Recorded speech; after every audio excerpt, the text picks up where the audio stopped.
Chris Johnson always knew she wanted to serve her country and meet the right partner to serve beside. You know, he was the epitome of duty on her country, someone that you can trust. Chris and Jim were going to have an absolutely wonderful life together. What if the person you believed in most betrayed you? You know, my gut kept saying something was off. What if they'd betrayed everybody? He could do whatever the hell he wanted. He knew that he's possibly facing a court-martial. Taking a stand could cost everything. She was put in a real terrible situation and had to make some hard choices. I just feared everything. I couldn't believe that Colonel Johnson would do this. Because I'm the one that blew the whistle. That's when everything started to blow up, actually. I fled. I didn't know at that point what he was capable of.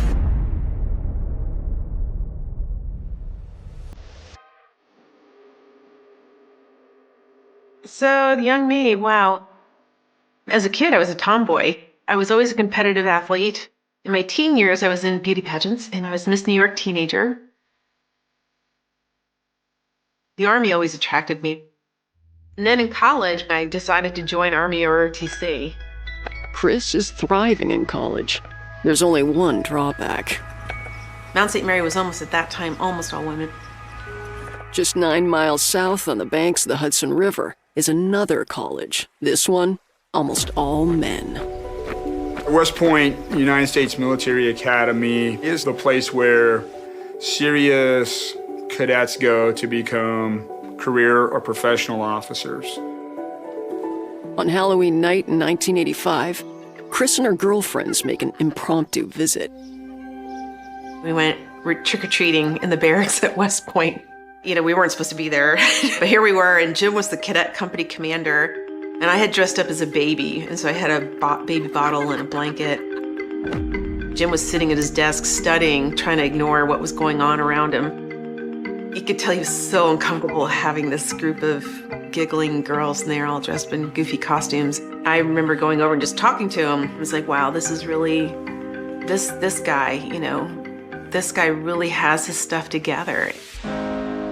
I made chocolate chip cookies, and Jim made a point of returning the tin to me. And he said, you know, they were the best chocolate chip cookies I ever had. And they say, you know, the way to a man's heart is through his stomach. I guess that might have been true a little bit, so. We met at the beginning of my junior year, the beginning of his senior year, and by the end of the year, you know, we just both knew that this is somebody we want to spend the rest of our lives with. You know, he was the epitome of duty on her country. That's something you want to be around. I mean, that's the kind of person you want to trust and build a life with. Someone that you can trust. His father was a general and he was stationed in the Pentagon. Lieutenant General James Houston Johnson. They were known sort of as Fort Bragg airborne royalty. After graduation, Jim continues officers training, while Chris goes to ROTC Airborne School. At that time, not a lot of women went through airborne school, and I was the only woman in my chalk. At the final graduation jump, he pinned my wings on, and the wings he gave me were the ones his father pinned onto him when he graduated from airborne school. You know, I just thought that that was really special. The day after that, it was a weekend, and I remember him saying, I'm gonna fix us a nice breakfast. The table was set for breakfast, and there was a bouquet of a dozen roses. And he got down on one knee and put the ring on me and asked me to marry him. So it was very romantic and very sweet. We got married on May 17th, 1987. I remember friends saying, I've never seen someone walk down the aisle so confident. Just felt so right. When they come out of the church, they have the saber bearers who form an arch. Two people in the front put the sabers down and cross and say, you know, you can only pass with a kiss. So of course the bride and groom have to kiss in front of everybody.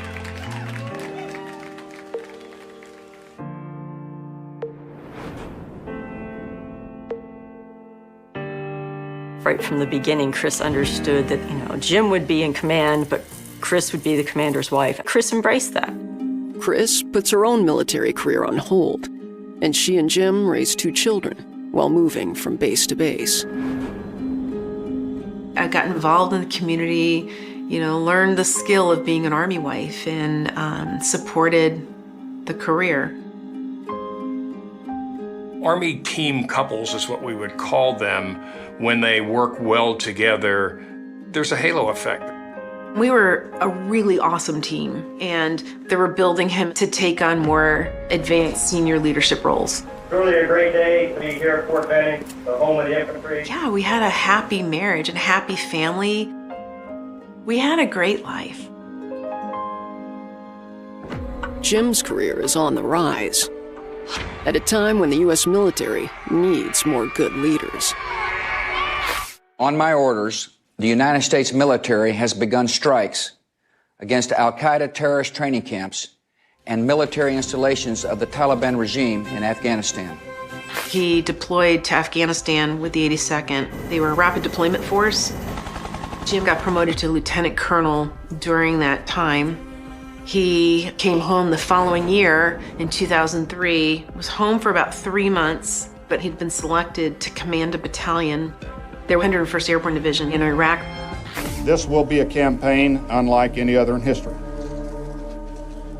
A campaign characterized by shock, by surprise, and by the application of overwhelming force. The children and I moved to Fort Campbell, Kentucky by ourselves because he had already left to go to Iraq. And in September 2005, he deployed again as a battalion commander. And I had concerns that he would be burnt out. After being apart for almost 4 years, Jim finally returns home. It should be a happy reunion, but something's not right. He's cold and distant, even with his own children. Jim changed during that deployment. Walking back from the soccer field for one of our children's games, he would just divert off and come back and show up 30 minutes later. Nothing I did was pleasing him. Nothing I did was good enough. All of a sudden, he's not initiating sex at all. So this is when the suspicion starts coming up. Something's not right. He's withdrawing from me. Intimacy is on a decline. What is up? But then they receive the best possible news. Jim was selected to command the 173rd Airborne Brigade in Italy, probably the most sought-after infantry brigade command in the United States Army. We were very excited about it because we were all moving to Europe as a family. In the summer of 2008, the family relocates to an idyllic residence in Vicenza.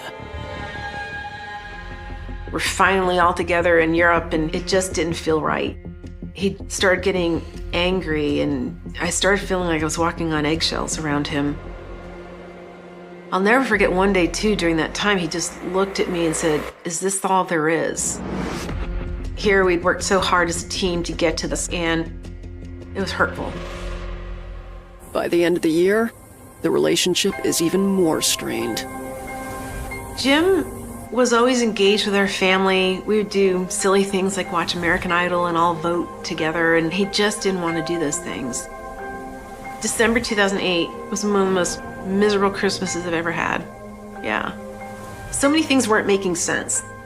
He was insistent that we were going to do a New Year's Eve party.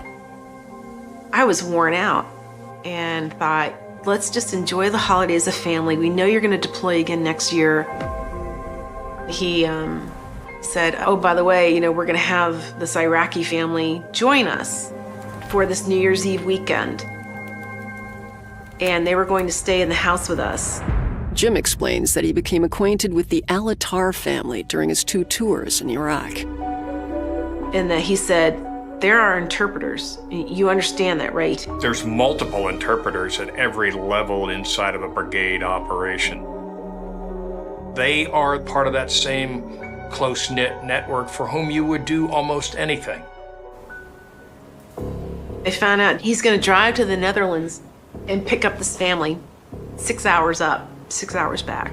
And he doesn't have a vehicle big enough to fit them. So he's going to take a vehicle, a van, out of the motor pool, the brigade motor pool, a government-owned vehicle. and he's going to use it for personal reasons. That is a huge no-no. You don't do that. He would never be that kind of guy that would do that. You know, he didn't lie, cheat, or steal. You know, my gut kept saying something was off. And I couldn't put my finger on it. Jim arrives home with his friends and presents Aladdin Alatar, his wife Shrek, and their 24-year-old daughter, Haveen. I remember the father had a heavy mustache. The mother was kind of your frumpy housewife. And her daughter, she had long, dark hair, wore very dark makeup, and she had a young child. For the first few moments, it seems like this could be a happy New Year's weekend after all. Until Jim does something subtle. Something only Chris, his wife of 20 years, would find shocking. He scooped down and picked up the 14-month-old, and the child didn't flinch. Jim wasn't somebody that held other people's children, never scooped up a friend's child. It was woman's intuition. And right then and there, I realized that there's something about this family that's just not right. There was something going on here. Chris is only about to discover the reason for her husband's distance. In a very, very tiny community locked inside of Italy, there is a patent place of the highest order. There's no secrets. Jim had gone against everything that the Army and West Point had taught him. He's doing way worse. He's self-destructing. And little did I know, it was just the very beginning. He destroyed his family, destroyed his name. He lost everything. Colonel Jim Johnson is acting completely out of character at the family's New Year's dinner, especially with his interpreter's 24-year-old daughter, Haveen. I remember not being able to eat. Everything about this is off. They had their own little private corner down on the end of the table. Haveen had a digital camera in her hands, and Jim was messing with it. And it was the same camera I had been given for Christmas. And he had given her one too, exact thing. I really didn't know how to process it. You're just ingesting it and trying to take the next breath. Keep your composure, don't fall apart in front of these people. That night, and I asked him if, he was having an affair with her. And he said, no, her family would kill her or disown her. Not, I don't feel that way about her. And then I asked him, well, have you kissed her? And he said, yes, but not passionately. What the hell does that mean? That weekend, Jim tells Chris he wants to take the Alatars shopping at the Army PX. One of my children said, oh, yeah, we had to wait for Haveen to make her grand entrance down the stairs because we were all sitting around just waiting for her. And she was upstairs doing I don't know what. Haveen is going to get shoes for the baby. And at one point, Jim's like, oh, I'm going to go over here. You take Haveen up to the register and pay for what she wants. So she's got these shoes. And on the way to the register, she finds a cute little sweater for herself. She picks out shampoo and other things for herself, just loading up on whatever product she's looking for. And I'm like floored. The mother, she would go outside and smoke cigarettes. During that whole weekend, she would go out and smoke a cigarette and leave the butt on the ground. Who does that? I ended up cleaning 12 cigarette butts off the ground when they left. When Jim makes the overnight trip to take the Alatars back to the Netherlands, Chris is left alone to wonder how much trouble her relationship is in. But I didn't want to believe that he was having sex with her. I still didn't want to believe it. I went into his office when I opened the top drawer, and I saw a notepad. And he had written 3 columns: divorce now, divorce in 6 months, divorce a year from now. And he had plotted out which would be most advantageous to him. I just remember when I found that note, feeling like the blood had drained from my face. That weekend I not only cooked, but I remember running a load of laundry for them. I did my husband's mistress's laundry. Jim got home and I said, I found a note in your desk today. And I said, are you divorcing me? And he looked at me shocked. He said, well, I'm sorry you saw that. No. And then he said, well, is that what you want? I said, no, I don't want a divorce. I want us to work things out. When you have an affair in the military, if it's discovered, it normally doesn't turn out well for you in your career, which is why there's always denial, which is why you double down on denial.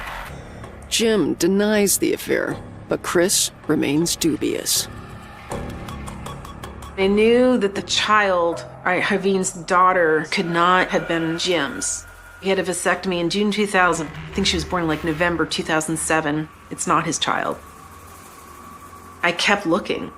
And I don't know if I was still trying to look for something to prove myself wrong or just prove myself right. Well, I finally did. He has a black book, and in the back, he had all these secret email accounts. And that opened up, at that point, 3 years of emails that he had been communicating with Haveen. And some of them were so juvenile. Reading them were embarrassing. It was like he was a teenager, a horny teenager. Literally. One of the emails she wrote to him was I'm your little shaitan. It means devil in Arabic. That, I'm your little shaitan, we make trouble all your life. Kissy, kissy. As the emails progressed between them, I started realizing certain things he was saying with her that corresponded with events in our life, like him taking money out of one of our personal accounts. He had taken $10,000 and converted it to euro and gave it to her. My legs started shaking. I couldn't stop it. And I thought, screw this, I'm calling him. Woke him up and screamed in the phone, are you her? He can't deny he's having an affair. And of course he said, you're recording this call. Someone's listening in. He wouldn't answer the question. It then led to me insisting that we go to counseling to see the family life chaplain in Vicenza, because I was not about to give up. I was not going to throw the towel in. I thought I'm going to fight for my marriage. Unfortunately, there's a fair amount of adultery in the Army. Chaplains are there to help preserve marriages. The chaplain gave us this book. And the book was about adultery. I don't even remember the name of the book. I hated it. It just made me so angry. One page said, the person having the affair, it's not your fault. And he just grasped onto that. Look, it's not all my fault. It's your fault too that I'm doing this. It allowed Jim to give himself permission to continue to blame me for his actions, which is insane. If you're a psychologist, this is standard transference. It's transference of blame to somebody else so that you can feel good about yourself, and you build this case, you actually begin to believe it. Of course, now I look back and he lied even to this chaplain during our counseling. Not only did he not stop the affair, he continued it and got even more deeply involved. A credit card receipt from his work credit card came to our mail, and I opened it up, and there was charges on there that didn't make sense. He was using his government credit card for her VoIP account so they could communicate. He did not stop at all. So then I'm starting to walk around with this big, deep, dark secret. Because if word got out that he was having an affair, his career's over. The Army doesn't tolerate adultery. And so I had this burden now. I'm like, now what do I do with this? I'd invested everything in him. Our family was invested. Our children had sacrificed for him to do what his country called him to do. I believed in it. Our children believed in it. Chris has a very strong sense of right and wrong, very strong morals. Jim was about to go down to combat with these guys again. I thought that the disruption of having your commander taken out, I did not want to cause a disruption in the brigade. I knew I had to dig up whatever strength I had to handle this with as much grace as I could and to protect Jim. Protect him from himself at this point. Despite the betrayal, Chris continues to put Jim's needs first. And so does Jim. Jim called early November, how soon can you be ready for a trip? I was like, well, where am I going? And he said, I've gotten a plane ticket for you and you're going to leave Italy. The only way I can fix our marriage is for you not to be there when I come home. I want you gone. I didn't know at that point what he was capable of. He knows how to plan, he knows how to execute, he knows how to do wargaming, action, reaction, counter-reaction. Revenge becomes very, very powerful. Noted, I'm Colonel Jim Johnson, commander of the 173rd Airborne Brigade Combat Team, stationed in... Chris Johnson's husband is wielding his powers as an Army colonel to force her from their home in Vicenza, Italy. In a normal press conference format. He's kicking me out. Jim had also said on the phone call, I'm revoking your command sponsorship, which means I'm not allowed to stay in Europe as a family member. I'm gone. I can't stay. It is very unique to see the brigade commander's wife return unless they choose to go home. Very, very odd. I remember shaking. There was something in the tone of Jim's voice that scared me. Jim is not only pushing Chris out, he's demanding she leave their children behind. I didn't know at that point what he was capable of. He's the only Army brigade commander in all of Italy. No one questions you. There was no way Chris would leave her children in a foreign country and come back to the States without them. No way. I decided for my safety and my children's safety, we're just gonna leave. So I ran over to the school and withdrew the children. And then I got one-way plane tickets to leave Italy. I fled. I felt like I fled Italy. And I remember landing in JFK, meeting my parents, getting in the car. And I just remember looking out the window and thinking, now what? Now what do I do? I don't have a job. I have no money. I have nothing. Now what? 5 days later, Jim tracks Chris down at her parents' home.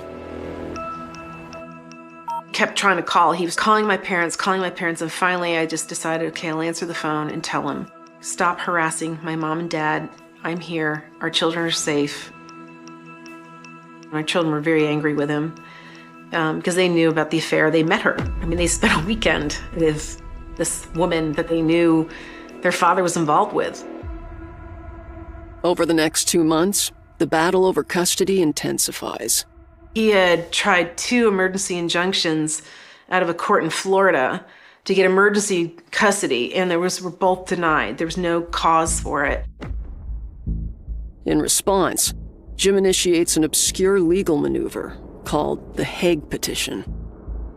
My understanding of the Hague Petition, he was claiming Chris had kidnapped the child and taken the child back to the United States against Jim's wishes, orders, permission. Jim is desperate for custody.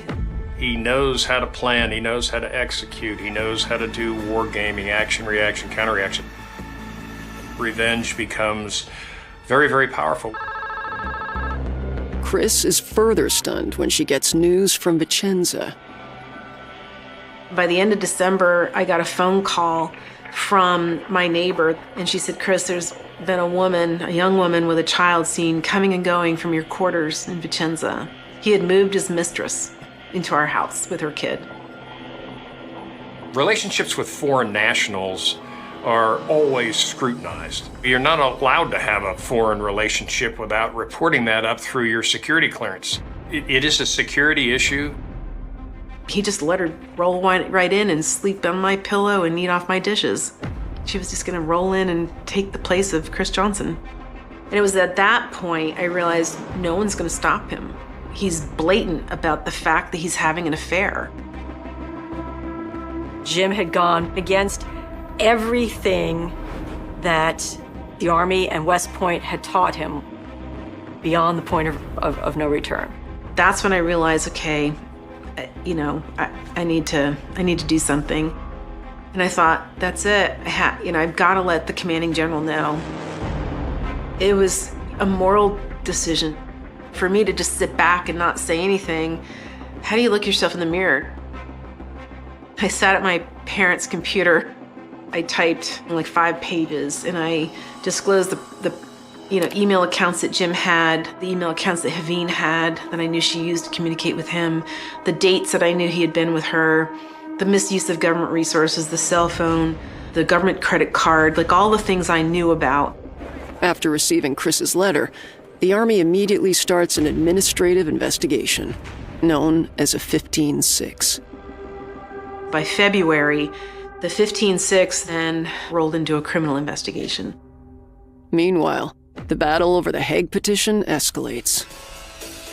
Jim's contention was that I was kicked off post because I was a disruption. He and his father both wrote affidavits saying that I was this disruption on the Army post, and that's why I was kicked off post, and that I was ordered to leave our children behind.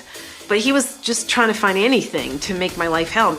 Jim called once and said, I'm going to send U.S. Marshals to the house, and you're going to get arrested. And that lasted for about 2 months. I mean, it was scary because who deals with a Hague? I'm being, accused of kidnapping our children and across international borders. And, it was 2 months of hell. It was amazing feeling when the judge ruled in my favor. My attorneys cried. I cried. I mean, they were so relieved. Stress will do terrible things to your body. I started getting sick, like a pain, abdominal pain, and found out ultimately that I had a pre-malignant tumor the size of a grapefruit on the tail of my pancreas. I had surgery December of 2011, and it was a much more complicated surgery than they had anticipated, and I ended up in the hospital for a week. I got a phone call from the hospital the day after I came home, and they said, well, we've just tried putting your claim into the military health insurance, and they've denied it. You're not covered. You owe us $100,000. It was devastating. It's not like she had a lot of money. As a military spouse, Chris should be fully covered. I couldn't drive. I was still on meds. I was still, stitches and, still kind of a mess. And so my sister drove me to the ID card office on West Point. And I, sat down with a woman and handed her my ID card, and she pulled up the information on the computer and said, oh, well, you're divorced. I said, no, I'm not. She goes, yeah, on September 23rd, you got divorced. So they go ahead and shred my ID card, and I just lose it. I just start crying. I'm not divorced. But they knew immediately something fishy was up. West Point's ID card office notifies the Army's Criminal Investigation Division.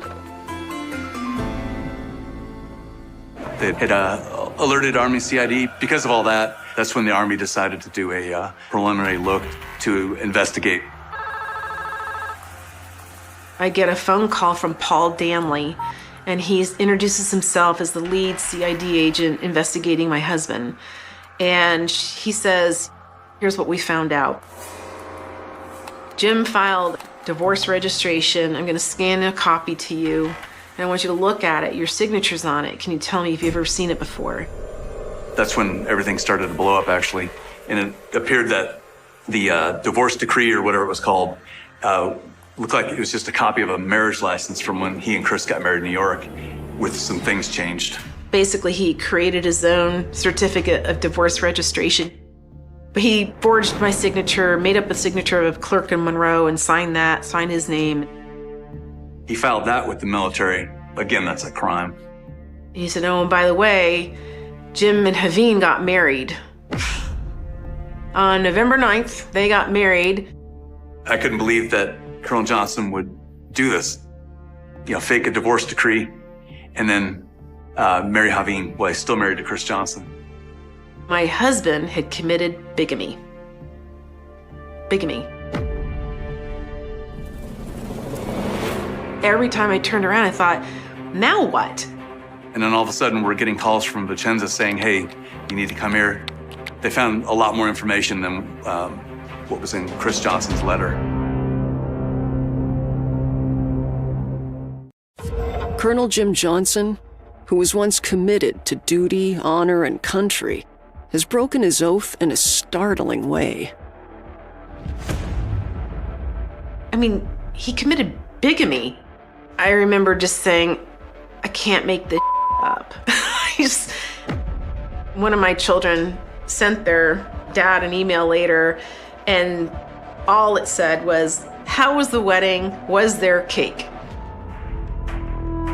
It turns out that Jim has been on the radar of CID investigator Paul Danley for some time. The whole thing started with a contract fraud investigation over in Afghanistan. The contracting office had alerted Army CID because there was a Colonel Johnson, that was raising a ruckus because his contractor wasn't getting paid. They were fairly low-level contracts. This is for cultural support services. They can understand why Colonel Johnson was berating them for not paying this contract when they had other, bigger issues going on. Water, feeding the troops, etc. And they said it was so bad that, it raised red flags. We thought the investigation was done, and out of the blue, Chris contacted me. Chris provides the missing piece of the puzzle. The fact that the contractor in question is Jim's mistress's dad, Aladdin Alatar. Why are you dating the contractor's daughter when you're paying her father? That's a big red flag. So you got an Iraqi man advising on culture in Afghanistan. Apples, oranges, just didn't make sense. Aladdin Alatar was actually living in The Hague in the Netherlands. He knew nothing about Afghanistan. So it raised just a lot of questions about why this contract was even signed. Paul asks Chris to provide anything else she can. Emails, credit card statements, travel records. They started putting the pieces together. So then when I said, by the way, he was also exchanging bank account information with Aladdin, they realized that there was way more to it. He was having an inappropriate relationship, among other things, fraud, misuse of government resources, the whole 9 yards. Then we discovered that Colonel Johnson had given a phone to the Alatars, a government phone, I should say. And one of the bills came back, I think it was over $30,000 for a month, just for 1 month of cell phone usage. But there's more. Investigators going through Jim's computer hard drive uncover questionable financial deals worth millions. They'd found that Colonel Johnson had tried to have a almost $10 million contract let for windmills. The whole contract was spun up as being a way to get water to troops in remote posts, that they'd be able to produce their own water. So when I talked to the company rep for this windmill company, he explained that they wouldn't work in Afghanistan. Someone was trying to push through a contract, almost $10 million for these windmills that wouldn't work. Why are we doing this? The money trail leads back to Jim and to Haveen's father. Aladdin Alatar had supposedly found these, or was working for this Dutch company that developed the windmills. If this contract had been signed, Aladdin would have got approximately $500,000 as a finder's fee. So that's a big flag. You get the same contractor, you're dating his daughter, and all of a sudden, he's gonna get $500,000.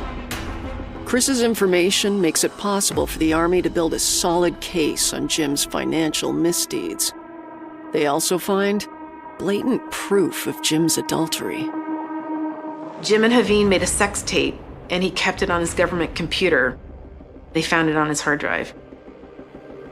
The greatest disgrace is where and when the tryst was recorded. He was in Iraq and not in Afghanistan with his brigade. His brigade just went off to war. He's supposed to be leading his soldiers, and instead he's screwing around with his mistress.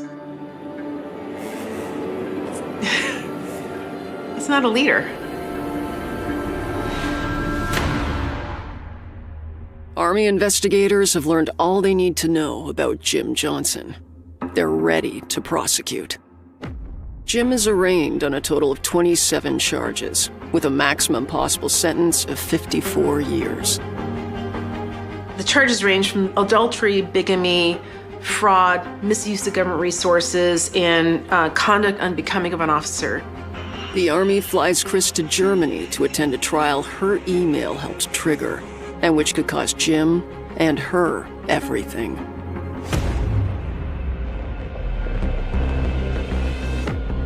When you're married, as long as I was, to Jim, upon a divorce, you are eligible for up to half of the service member's military retirement.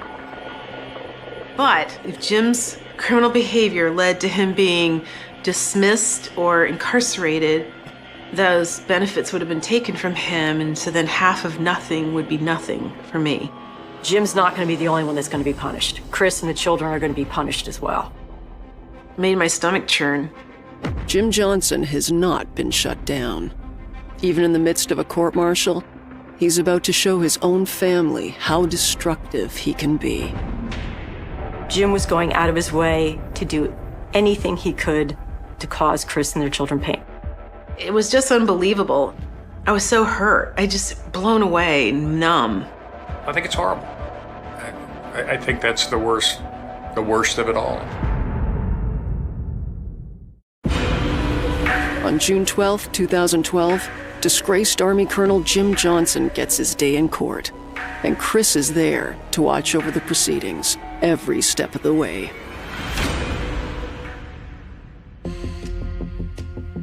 You know, I remember one time him looking at me, just, if he could kill me with his eyes, he would have, because I'm the one that blew the whistle.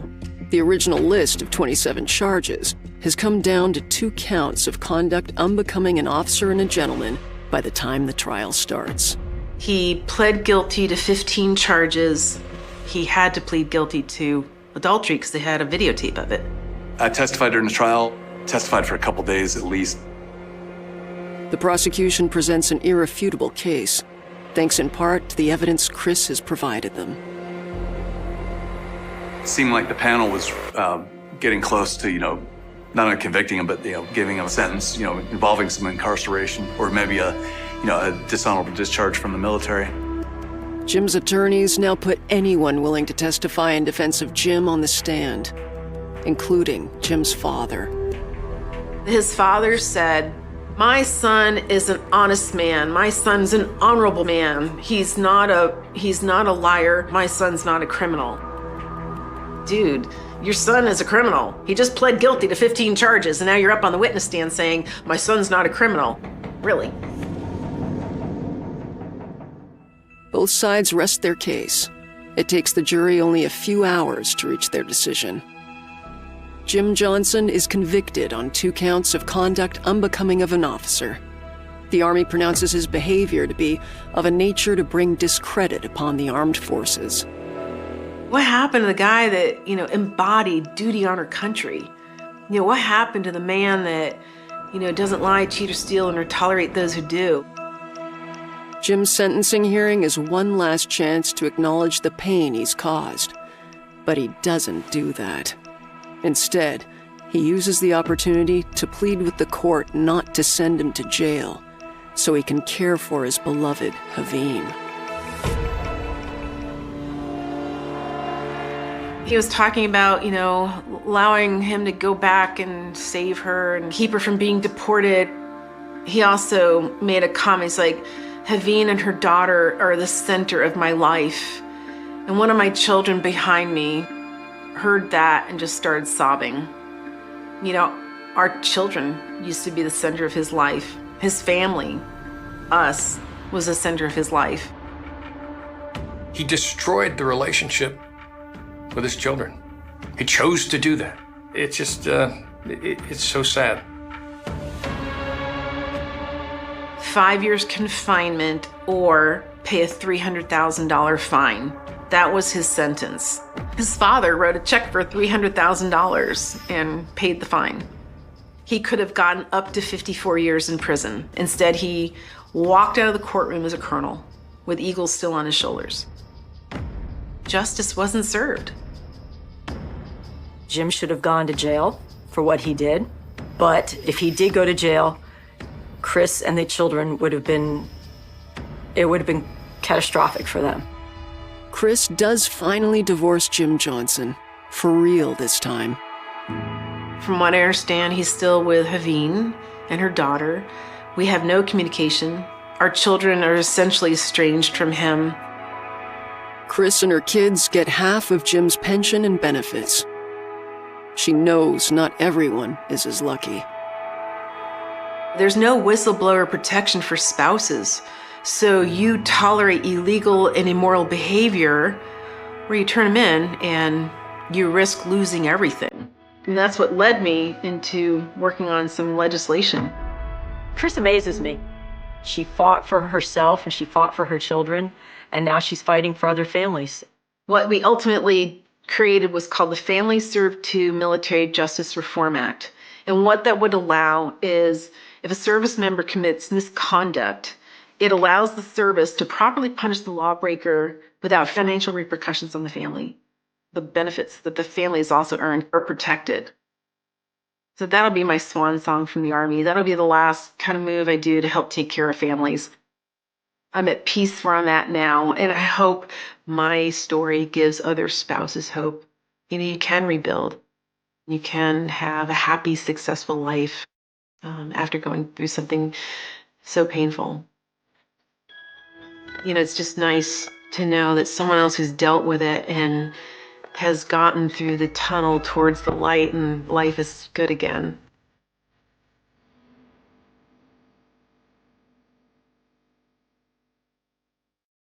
The phone rang at 2:17 a.m., slicing through the stillness of an Ohio winter night, and in that single sound, something irreversible began.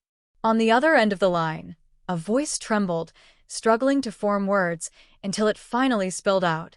There was blood on the kitchen floor, the back door was wide open, and no one could find Emily Harper. In a quiet town where nothing louder than passing freight trains ever disturbed the dark, that call detonated like a silent bomb, sending fear racing through empty streets and into locked bedrooms, because everyone knew Emily, and no one could imagine her vanishing without a trace. The house stood at the edge of Maple Street, a pale rectangle of light against the snow, its windows glowing like startled eyes. Police cars arrived first, tires hissing on frozen asphalt, followed by an ambulance that never switched on its siren. Inside, the air smelled faintly of iron and bleach. A single kitchen chair lay overturned. A coffee mug had shattered near the sink, its contents spreading in a dark pool across the linoleum. And on the counter, smeared in a trembling arc, was a streak of blood that looked as if someone had tried, desperately, to steady themselves before falling. There was no body, no sign of forced entry, no obvious weapon, just the open door, footprints half erased by drifting snow, and a town about to lose its innocence. Emily Harper was 23. A college student home for the holidays, she worked part-time at a local bookstore, the kind of place where customers lingered and conversations drifted easily. She had a soft voice, an easy smile, and a habit of leaving handwritten notes for her parents when she went out, even if only for a few minutes. That night, there was no note. Her car was still in the driveway. Her purse lay on the hallway table, untouched. Whatever had happened had been sudden, violent, and deeply personal. By sunrise, Maple Street was cordoned off with yellow tape. Neighbors gathered in clusters, whispering in breathless fragments. Mothers pulled their children close. Fathers stood stiffly, staring at the house as if willing it to give up its secret. A missing persons report quickly transformed into something darker, heavier, and far more terrifying. A potential homicide with no victim, no suspect, and no clear narrative. Detectives combed through every inch of the property.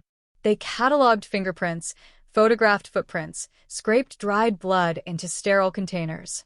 They opened drawers, lifted cushions, peered beneath beds. Nothing.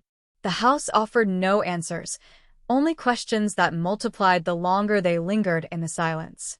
In Emily's bedroom, the bed was neatly made, her clothes folded with meticulous care.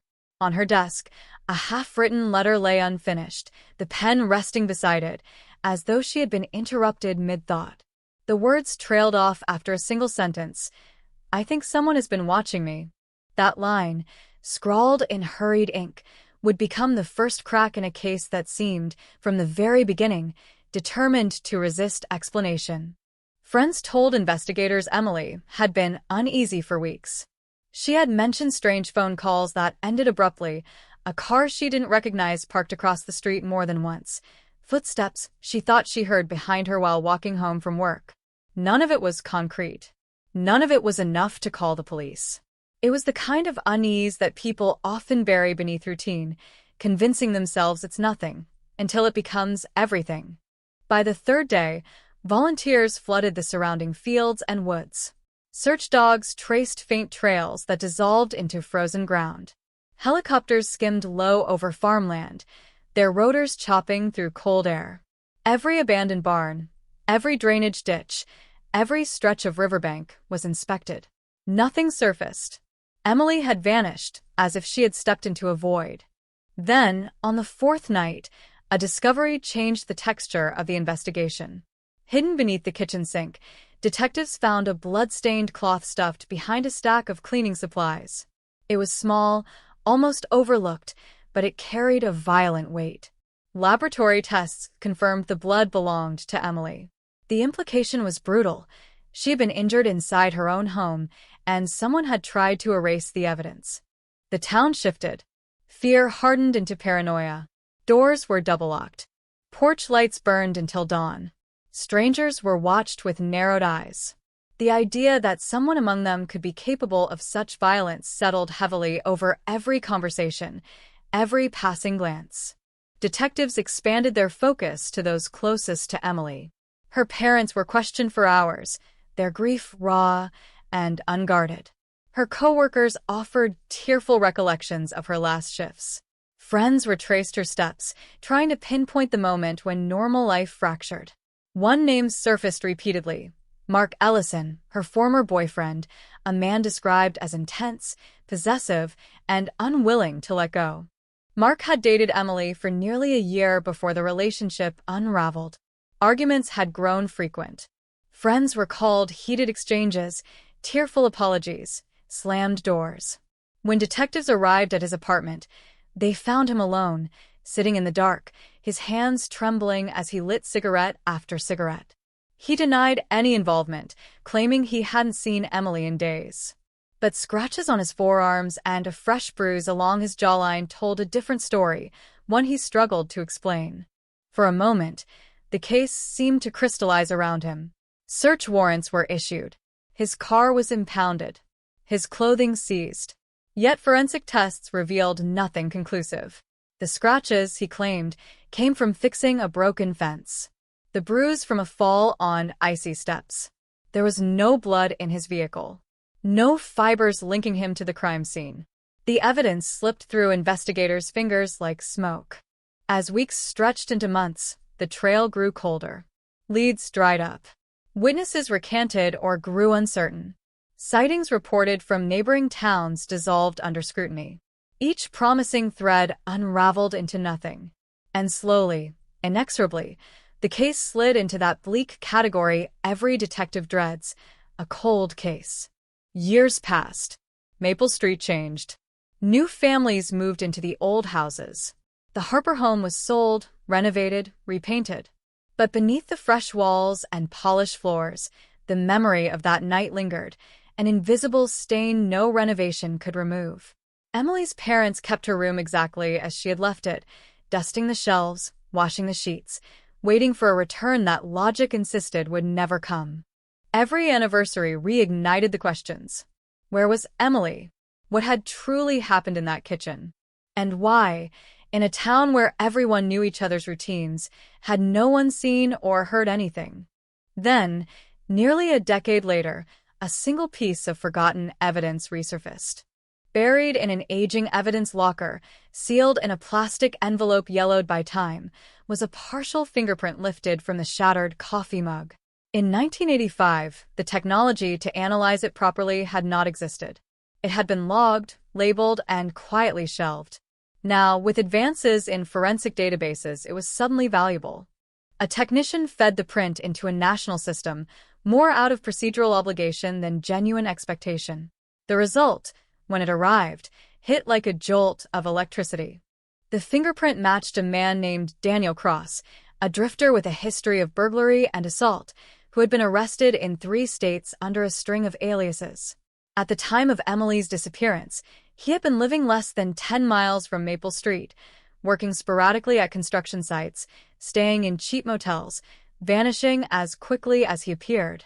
For detectives long resigned to silence, the name cracked the case wide open. They tracked Cross to a correctional facility in another state, where he was serving time for an unrelated violent offense. When investigators entered the interview room, they found a man older, heavier, but carrying the same restless energy described in old arrest reports. At first, he laughed at the mention of Emily Harper, dismissing it as a mistake, a coincidence. But as the questioning intensified, his confidence eroded. Timelines were dismantled, alibis collapsed, and when confronted with the fingerprint, his laughter died. What followed was not a confession, but something more unsettling, a series of fragmented statements, contradictions, and half-formed memories that hinted at violence without fully revealing it. He spoke of a house, a struggle, a woman who screamed, then fell silent. He claimed panic, not intent, fear, not malice. Each word added weight without clarity, constructing a shadow of truth that refused to solidify. Investigators believed Emily had fought back, injuring her attacker before he struck her down. They theorized Cross had panicked, dragging her body from the house, disposing of it somewhere remote, a location known only to him. Yet despite extensive searches prompted by his vague directions, nothing was ever recovered. No remains, no personal effects, no final evidence to close the loop. The legal system demanded more than suspicion and partial prints. Without a body, without definitive proof of death, prosecutors hesitated. Charges stalled. Cross was returned to his cell, carrying with him whatever secrets remained locked inside his fractured recollection. And so the case returned, once again, to silence. Today, Emily Harper remains missing. Her name lives in police databases, in fading newspaper clippings, in the memories of those who loved her. The fingerprint that once promised resolution stands as both a breakthrough and a torment, a reminder that answers can be within reach and still remain impossibly distant. On Maple Street, the nights are quiet again. Snow still falls in heavy, muffled sheets. Porch lights glow softly against the dark. But beneath the calm, the unanswered questions linger, stretching across decades, waiting for the one final detail that might one day tear the silence apart and reveal what truly happened in that kitchen in 1985, when a single scream vanished into the winter air and a young woman disappeared into the shadows, leaving behind a cold case that refuses to rest. The years that followed did not bring closure. They brought erosion. Memories dulled, witnesses aged, records yellowed, and yet the questions surrounding Emily Harper's disappearance only sharpened, cutting deeper into the collective conscience of Maple Street and beyond. Each winter, when the first snow fell, residents swore the silence felt heavier, as though the town itself remembered. And in police archives, her file lay thick with notes, timelines, photographs, and unanswered possibilities, a monument to a mystery that refused to surrender. Detective Robert Hayes, the lead investigator who had first stepped into Emily's kitchen in 1985, never let the case drift far from his thoughts. Even as promotions moved him from patrol to homicide, and eventually to an administrative desk, the image of that overturned chair and the streak of blood on the counter remained carved into his mind. He carried it like a private burden. Long after others had written the case off as unsolvable, Hayes continued to revisit the files late at night, tracing lines of logic that always seemed to end in darkness. The fingerprint match to Daniel Cross had reignited something inside him, not hope, but a sharper, more dangerous emotion, obsession. Hayes believed Cross knew more than he admitted, that beneath the fractured recollections and evasive answers lay a coherent, horrifying truth. But belief was not evidence, and the law demanded certainty. Without a body, without a confession, the system stood immobile, paralyzed by its own rules. Cross became a ghostly presence in the margins of the case, his name circled, underlined, scribbled in red ink, yet never fully integrated into a narrative solid enough to support prosecution. Every few years, investigators would return to him, re-interview him, push him again for details. Each time, they encountered the same shifting story, fragments of nights blurred by alcohol and anger, flashes of violence he claimed not to fully remember, and long silences that seemed less like forgetfulness and more like calculation. Outside prison walls, life marched on, indifferent. Emily's parents, Margaret and Thomas Harper, aged beneath the weight of uncertainty. Their hair turned gray, their backs curved, but their routines remained unchanged. Every morning, Margaret brewed an extra cup of coffee, setting it at Emily's place at the table. Every evening, Thomas checked the front porch, scanning the road as though expecting headlights to crest the hill and return their daughter to them. The absence was not a wound that healed. It was a space that widened, hollowing out everything around it. Investigators, unwilling to concede defeat, began re-examining the original timeline. Emily had last been seen alive at 9:40 p.m., closing up the bookstore and locking the front door. A coworker recalled watching her walk toward the parking lot, her breath visible in the cold air. Surveillance cameras were rare in 1985, but a gas station 2 blocks away had captured grainy footage of a woman resembling Emily crossing the street at 9:47. After that, nothing. No confirmed sightings. No witnesses. Just 7 silent minutes between her workplace and her home. 7 minutes that swallowed a life. Theories multiplied. Some detectives believed Emily had been followed, targeted in advance by someone who knew her routine. Others argued the crime was impulsive, a chance encounter that escalated catastrophically. Still others suspected a more complex scenario, that someone close to Emily had lured her home under false pretenses, that the violence inside the house was the culmination of mounting tension rather than a sudden eruption. Every theory faltered against the same wall, the absence of definitive proof. A renewed search of the surrounding countryside uncovered nothing. Ground-penetrating radar swept across farmland and wooded ravines. Divers combed nearby rivers. Volunteers scoured abandoned quarries. Each operation ended the same way, exhausted, empty-handed, haunted by the sense that Emily's remains lay just beyond reach, concealed by time, terrain, and the careful actions of someone determined to erase her.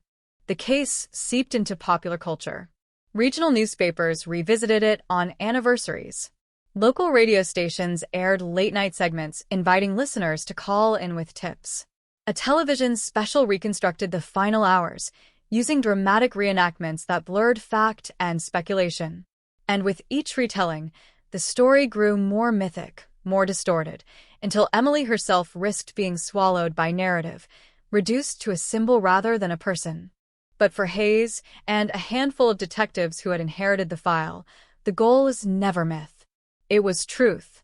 In 1997, a letter arrived at the police department, typed and signed and postmarked from a neighboring state. It claimed the writer had seen a man dumping a large bundle into a quarry the night Emily disappeared. The letter described the vehicle, a dark sedan with a dented rear fender, and provided directions to a remote stretch of land. Investigators followed the lead with cautious optimism, mobilizing search teams, draining sections of water, digging through frozen soil. They found rusted scrap metal, broken appliances, animal bones, but no human remains, no clothing, no trace of Emily. The letter was eventually classified as a hoax, one of dozens that would arrive over the years, each promising revelation, each dissolving into disappointment. Then came a phone call in the early 2000s. A man, his voice shaking, claimed his late brother had confessed to killing a young woman in Ohio during a drunken argument in the mid-'80s. He offered names, dates, and an approximate location where the body had been buried. Once again, Investigators mobilized. Once again, the Earth gave up nothing. The confession, they concluded, was either a fabrication or the product of guilt twisted by addiction and illness. Each false hope carved deeper grooves into the case, eroding confidence, fraying nerves, dulling resolve. And yet, beneath the fatigue, something stubborn persisted, the refusal to let Emily vanish without consequence. In prison, Daniel Cross aged. His hair thinned, his gait slowed, but his eyes remained sharp, watchful, always calculating. In recorded interviews, he continued to offer pieces of a puzzle that never quite fit. He described entering a house through an unlocked door, intending only to steal. He spoke of being startled by a woman's scream, of panic, of a struggle that escalated beyond his control. But when pressed for specifics, locations, movements, methods, his recollections dissolved into vagueness. Investigators suspected manipulation. They believed Cross was testing them, gauging how much they knew, adjusting his story accordingly. Each visit became a psychological duel, a careful dance of pressure and restraint. Too aggressive, and he would shut down. Too gentle, and he would evade. The truth, if it existed in its entirety, hovered just beyond reach. One detail, however, never changed. He insisted he had not meant to kill her. That claim unsettled detectives more than an outright admission of murder. It suggested a moment that spiraled, a split-second decision that obliterated two lives, Emily's and his own. It implied chaos, fear, and a violence unmoored from premeditation. And in that chaos, they feared, lay the reason her body had never been found, a frantic, desperate attempt to make the problem disappear. Meanwhile, technological progress quietly reshaped the landscape of criminal investigation. DNA analysis advanced. Databases expanded. Cold cases once considered hopeless began to yield secrets. Detectives revisited old evidence with renewed purpose, submitting samples that had been impossible to analyze decades earlier. Fibers, hair strands, minute traces of skin cells. Each test held the promise of illumination. In Emily's case, the results were devastatingly inconclusive. Degraded samples refused to produce usable profiles. Contaminated materials muddied genetic signals. The past, it seemed, had decayed just enough to protect itself. And yet, something else began to surface. Patterns. Analysts noticed similarities between Emily's disappearance and a string of unsolved assaults and burglaries across the Midwest in the early 1980s. The methods overlapped. The timing aligned. And in several of those cases, Daniel Cross had been a suspect, though never charged. The possibility emerged that Emily was not an isolated victim, but part of a broader, darker trajectory, one that escalated steadily toward lethal violence. If true, it reframed everything. It suggested Emily's death was not random, but inevitable, the culmination of a pattern long ignored. This theory injected new urgency into the investigation. Old police reports were dusted off. Witnesses were tracked down. Former detectives were interviewed. Slowly, painstakingly, a mosaic of Cross's movements began to take shape, revealing a man perpetually on the fringes of society, drifting between towns, leaving behind whispers of fear and unresolved complaints. Yet still, the central question remained unanswered. Where was Emily? Without her body, without the final, undeniable proof of death, the case hovered in a legal and emotional limbo. Her parents existed in a purgatory of hope and despair, unable to mourn, unable to move forward. Every knock at the door still sparked a reflexive surge of expectation. Every unidentified body discovered anywhere in the country triggered a new round of anxious waiting, a cycle of dread and relief that never ended. In private moments, Hayes admitted the case had consumed him. It had shaped his career, eroded his sleep, and altered his understanding of justice. He began to question whether closure was truly possible, or whether some mysteries were destined to remain open, their answers buried alongside the victims they concealed. And then, in 2009, an event occurred that shifted the trajectory of the investigation once more, a discovery not in a field or a river, but in the quiet, climate-controlled depths of an evidence storage facility. A box, mislabeled and nearly forgotten, contained a set of photographs taken during the original forensic sweep. Among them was a close-up image of a single smudged fingerprint on the inside of the back door, a print too partial to analyze in 1985, too incomplete to classify. But technology had evolved, and investigators, driven by a final surge of determination, decided to submit it for enhanced digital reconstruction. What emerged from that process would not only reawaken the case, but fracture every assumption that had guided the investigation for nearly a quarter of a century, revealing a truth more chilling than anyone had anticipated, and setting in motion a chain of events that would drag the past violently into the present, where it had been waiting all along. The reconstructed fingerprint emerged from the digital enhancement process with startling clarity, its ridges sharp, its whorls distinct, a ghost from 1985 suddenly granted a physical form. When the technician printed the image and laid it beside the original smear, the transformation was almost violent, as if the past itself had been forced into confession.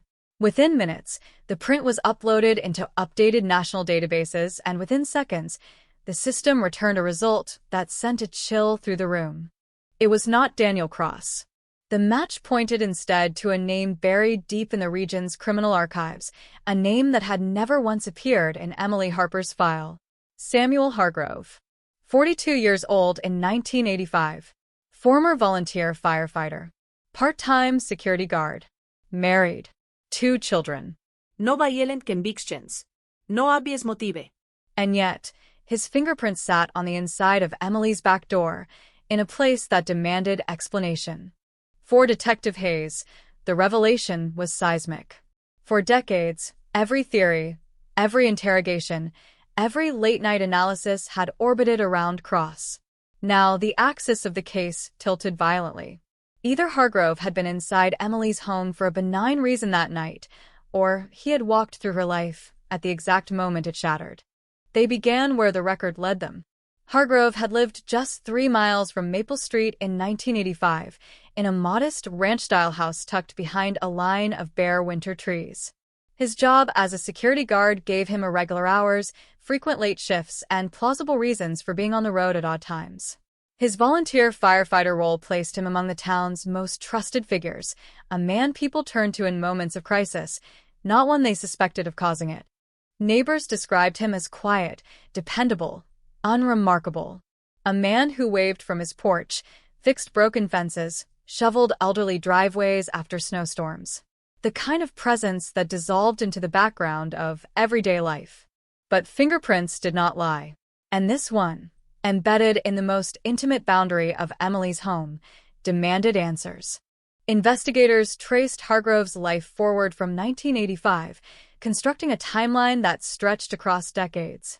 They discovered a series of abrupt relocations: Ohio to Indiana, Indiana to Kentucky, then on to Tennessee.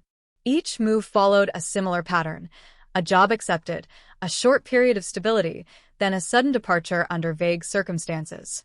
No criminal charges. No public incidents. Just a steady, restless drift. In 1992, Hargrove's wife filed for divorce, citing emotional distance and unexplained absences. Court records described a man increasingly withdrawn, prone to sudden anger, plagued by insomnia. Their children, now adults, remembered a father who oscillated between warmth and frightening detachment, who would vanish for hours without explanation, returning with a look they learned not to question. The more investigators dug, the more the facade of ordinariness cracked.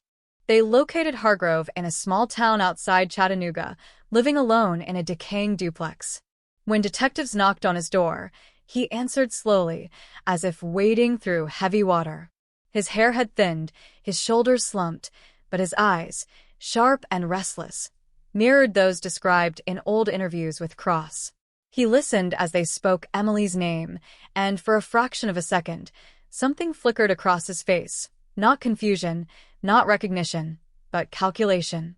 He denied knowing her, denied ever being inside her house, claimed he had never even been on Maple Street. When shown the fingerprint, he shrugged. said it must be a mistake, a lab error, a coincidence. But as the questioning continued, his narrative frayed. He stumbled over timelines, hesitated before answering simple questions. His breathing quickened, his hands tightening into fists, then relaxing again. Detectives pressed him on the night of December 14th, 1985. He claimed to have been working a late shift, but payroll records revealed no such entry. He claimed to have been home, but neighbors could not corroborate. The gaps multiplied, forming a void as unsettling as the one Emily had vanished into. Search warrants followed. Investigators combed through Hargrove's property, excavating his past inch by inch. In the crawl space beneath his duplex, they found a battered metal toolbox containing old newspaper clippings. Among them were multiple articles about Emily Harper's disappearance, carefully folded, preserved, and hidden.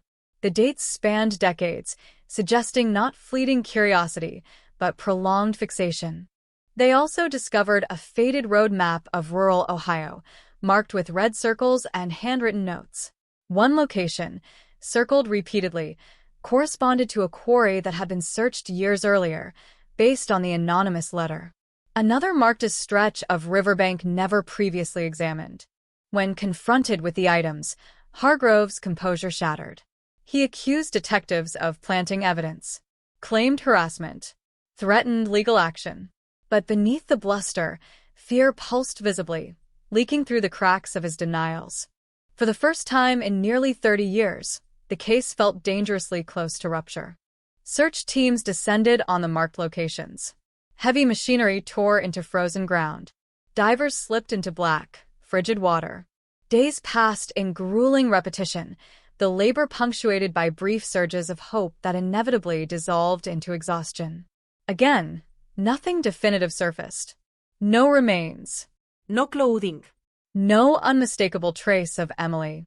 The absence deepened the mystery, transforming Hargrove from suspect to enigma.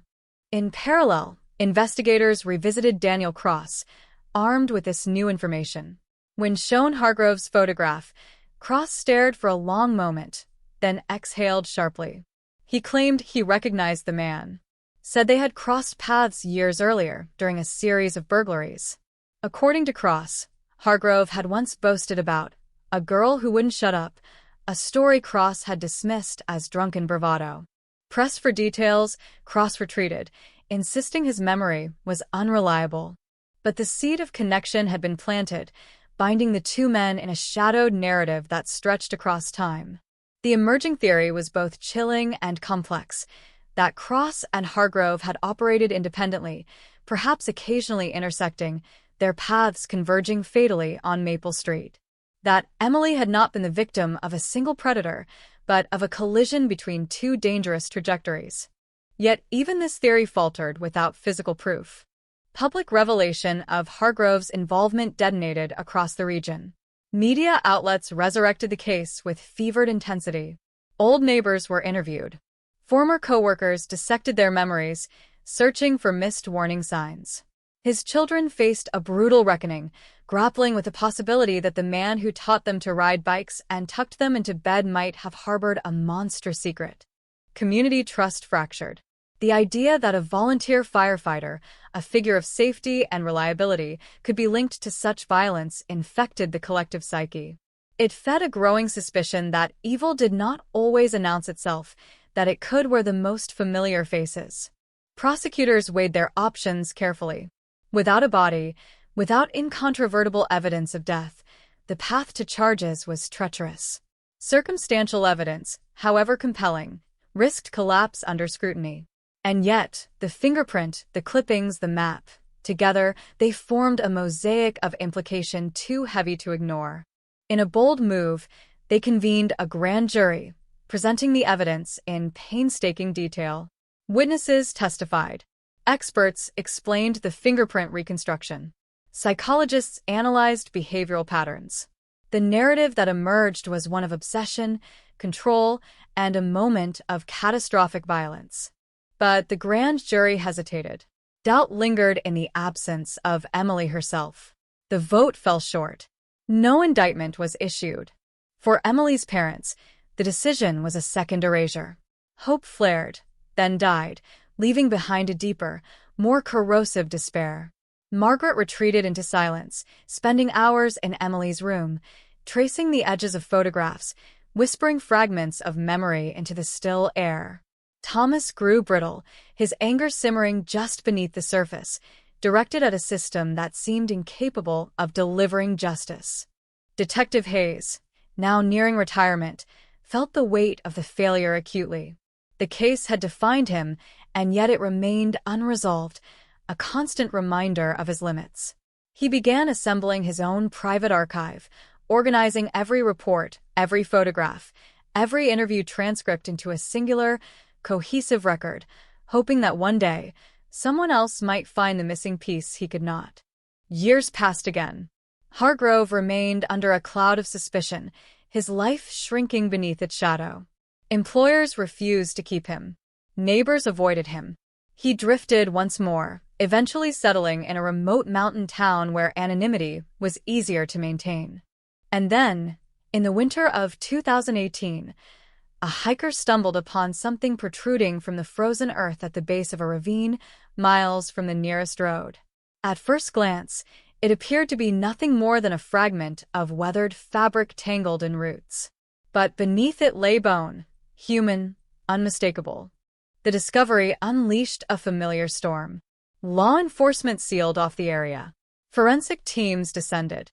Excavation revealed a shallow grave, hastily dug, its contents scattered by decades of erosion. The remains were incomplete, damaged by time, but enough endured to ignite a long-dormant possibility. DNA samples were rushed to the lab. Days stretched into weeks, each hour waited with anticipation and dread. When the results finally arrived, they confirmed what everyone feared and hoped in equal measure. The remains belonged to Emily Harper. For the first time since that winter night in 1985, certainty replaced speculation. Emily was gone. The question was no longer whether she had died, but who had taken her life and why. The revelation reopened every wound. It also sharpened the pursuit of accountability. Armed with physical proof of death, prosecutors moved swiftly. Warrants were issued. Hargrove was located and taken into custody without resistance, his expression eerily calm as handcuffs closed around his wrists. In the interrogation room, confronted with the weight of decades and the finality of evidence, Hargrove's defenses crumbled. His confession did not come as a torrent, but as a slow, halting unraveling, each admission dragged into the light with visible effort. He spoke of obsession, of resentment, of a belief that Emily owed him attention he felt denied. He described entering her house under the pretense of a security check, the argument that erupted, the moment rage eclipsed restraint. He claimed the struggle had been brief, that she had fought fiercely, that fear had driven him to strike harder than he intended, that panic had guided his hands as he carried her body into the night, burying her where he believed no one would ever look. His words settled heavily over the room, transforming a cold case into a brutal, tangible reality. Yet, even in confession, shadows remained. His timeline conflicted with physical evidence. His descriptions clashed with Cross's statements. The possibility lingered that the full truth involved more than one perpetrator, that layers of complicity remained concealed. As the legal process began, one thing became clear. The resolution of Emily Harper's disappearance did not offer the clean closure so often promised by justice. Instead, it exposed the tangled complexity of human violence, the way it reverberates across generations, reshaping lives long after the initial act. For Maple Street, the silence would never again feel simple. For Emily's parents, grief would finally take a form, but not a softer one. And for those who had carried the case through decades of uncertainty, the discovery marked not an ending, but the beginning of a reckoning that would echo far beyond the confines of a single courtroom, into the darkest corners of memory and conscience, where some truths, once revealed, can never be undone.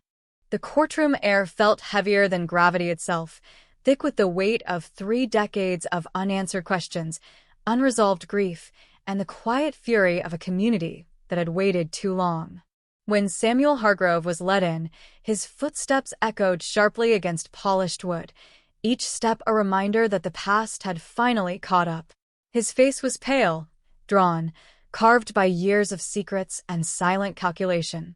He avoided eye contact, staring instead at the floor, as though the grain of the wood might offer refuge from the eyes burning into him from every direction. Emily Harper's parents sat rigid in the front row. Margaret clutched a worn photograph in her hands. Emily at 17, smiling brightly, hair lifted by summer wind. Thomas kept his gaze fixed on the defendant, his jaw clenched so tightly it trembled. They had imagined this moment countless times, but reality offered no relief, only a sharper pain, a confirmation of loss so final it stole breath. Prosecutors laid out the case methodically, reconstructing the night of December 14, 1985, minute by minute, as though forcing time itself to confess. They described Hargrove's role as a part-time security guard, his familiarity with residential patrol protocols, his knowledge of door locks, blind spots, and routines.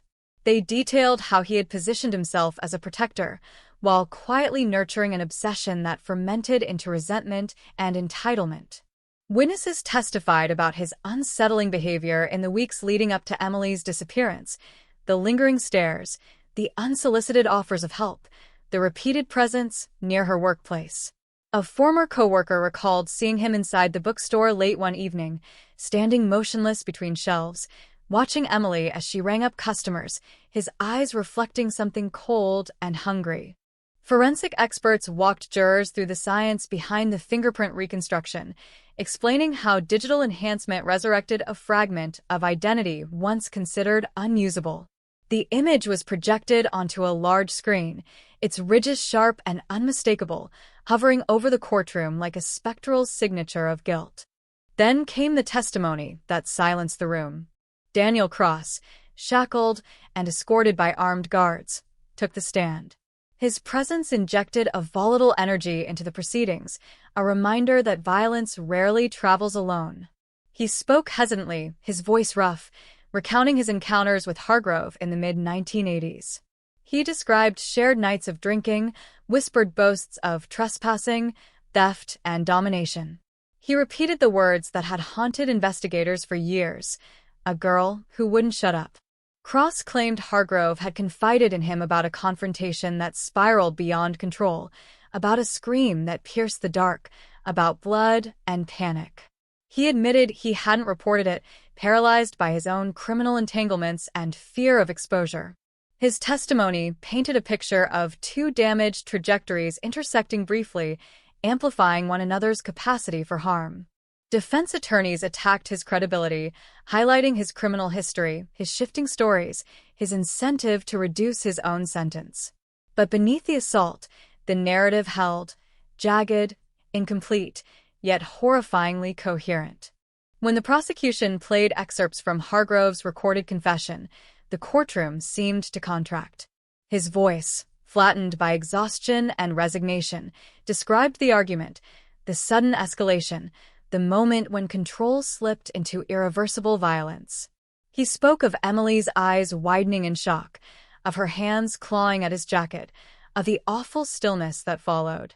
Margaret Harper collapsed into Thomas's arms, her sobs breaking the silence. Even seasoned court officers struggled to maintain composure.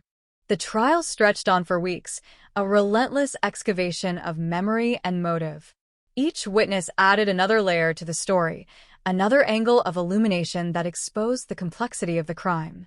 Yet even as the narrative crystallized, it resisted simplicity. There were inconsistencies, contradictions, unanswered questions about timing, about potential accomplices, about the precise sequence of events that led Emily from her kitchen to a shallow grave miles away. The defense seized on these fractures, arguing that reasonable doubt still lived in the shadows. They suggested Cross's involvement had been minimized, that his fingerprints, too, should have been found, that the confession was shaped by years of psychological pressure.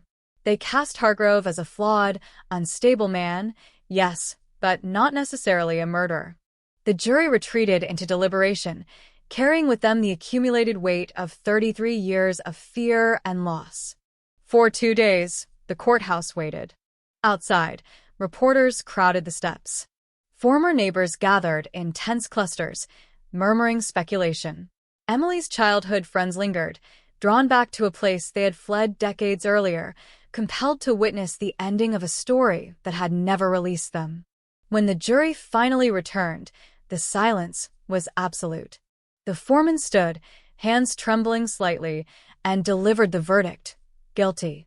A collective exhale rippled through the room, part relief, part devastation. Justice, long delayed, had arrived, but not gently. Hargrove showed no visible reaction. He simply closed his eyes, as though surrendering to a gravity he had resisted for decades. The sentence was life, without the possibility of parole. Yet even as the gavel struck, a sense of incompletion lingered. Closure, the elusive promise of every cold case, remained stubbornly partial. Emily was still gone. Her life, her potential, her unimagined future, all irretrievably erased. And beneath the surface of the verdict, darker questions continued to churn. Privately, detectives revisited the possibility of broader involvement. Cross's statements, though incriminating, hinted at a network of shared criminality, of whispered confidences exchanged in smoky rooms. They wondered whether Emily's death was an endpoint or merely one node in a lattice of violence that had yet to be fully mapped. These doubts deepened when new evidence emerged from an unexpected source.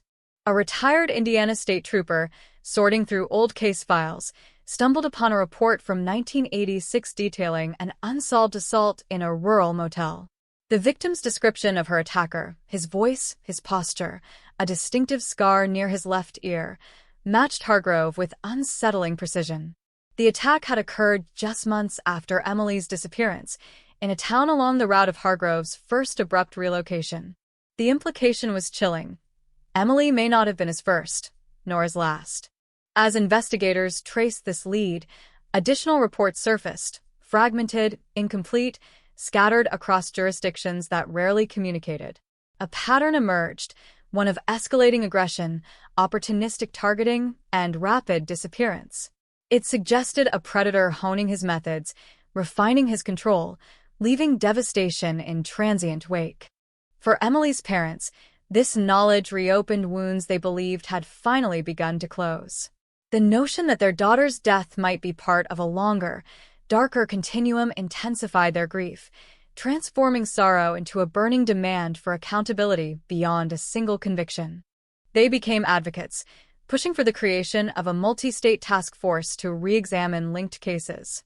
Their voices, once softened by exhaustion, now carried a brittle urgency that commanded attention. Lawmakers listened. Grants were issued. Investigators began the slow work of untangling decades of overlooked connections.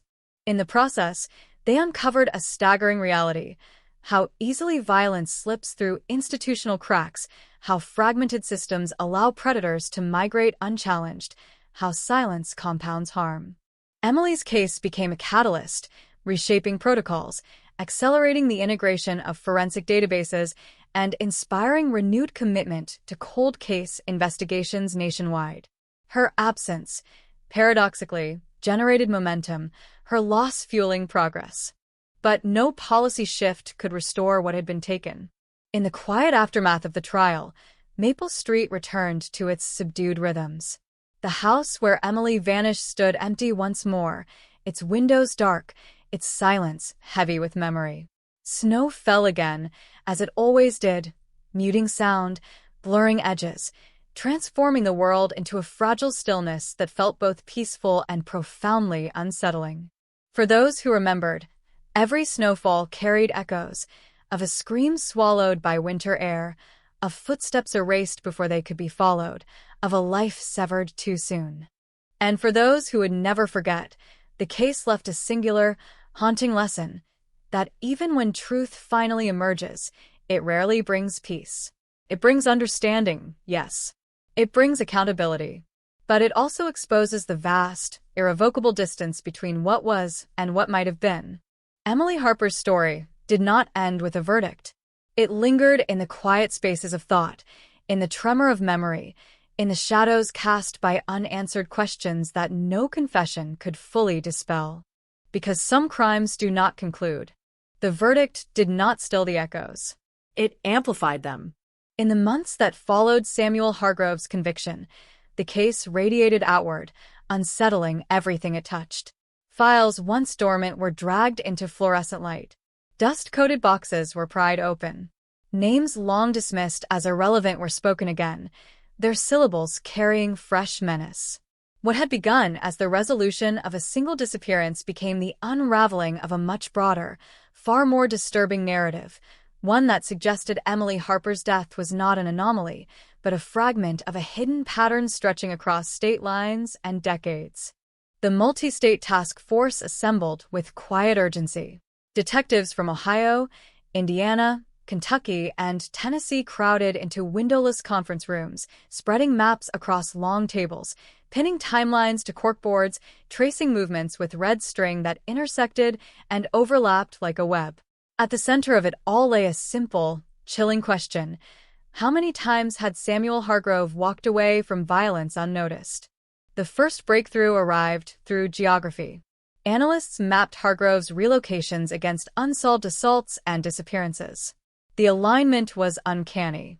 Towns he had passed through or briefly settled in showed statistical spikes in reported attacks. Sudden, violent incidents marked by forced entry, blunt trauma, and a striking absence of witnesses.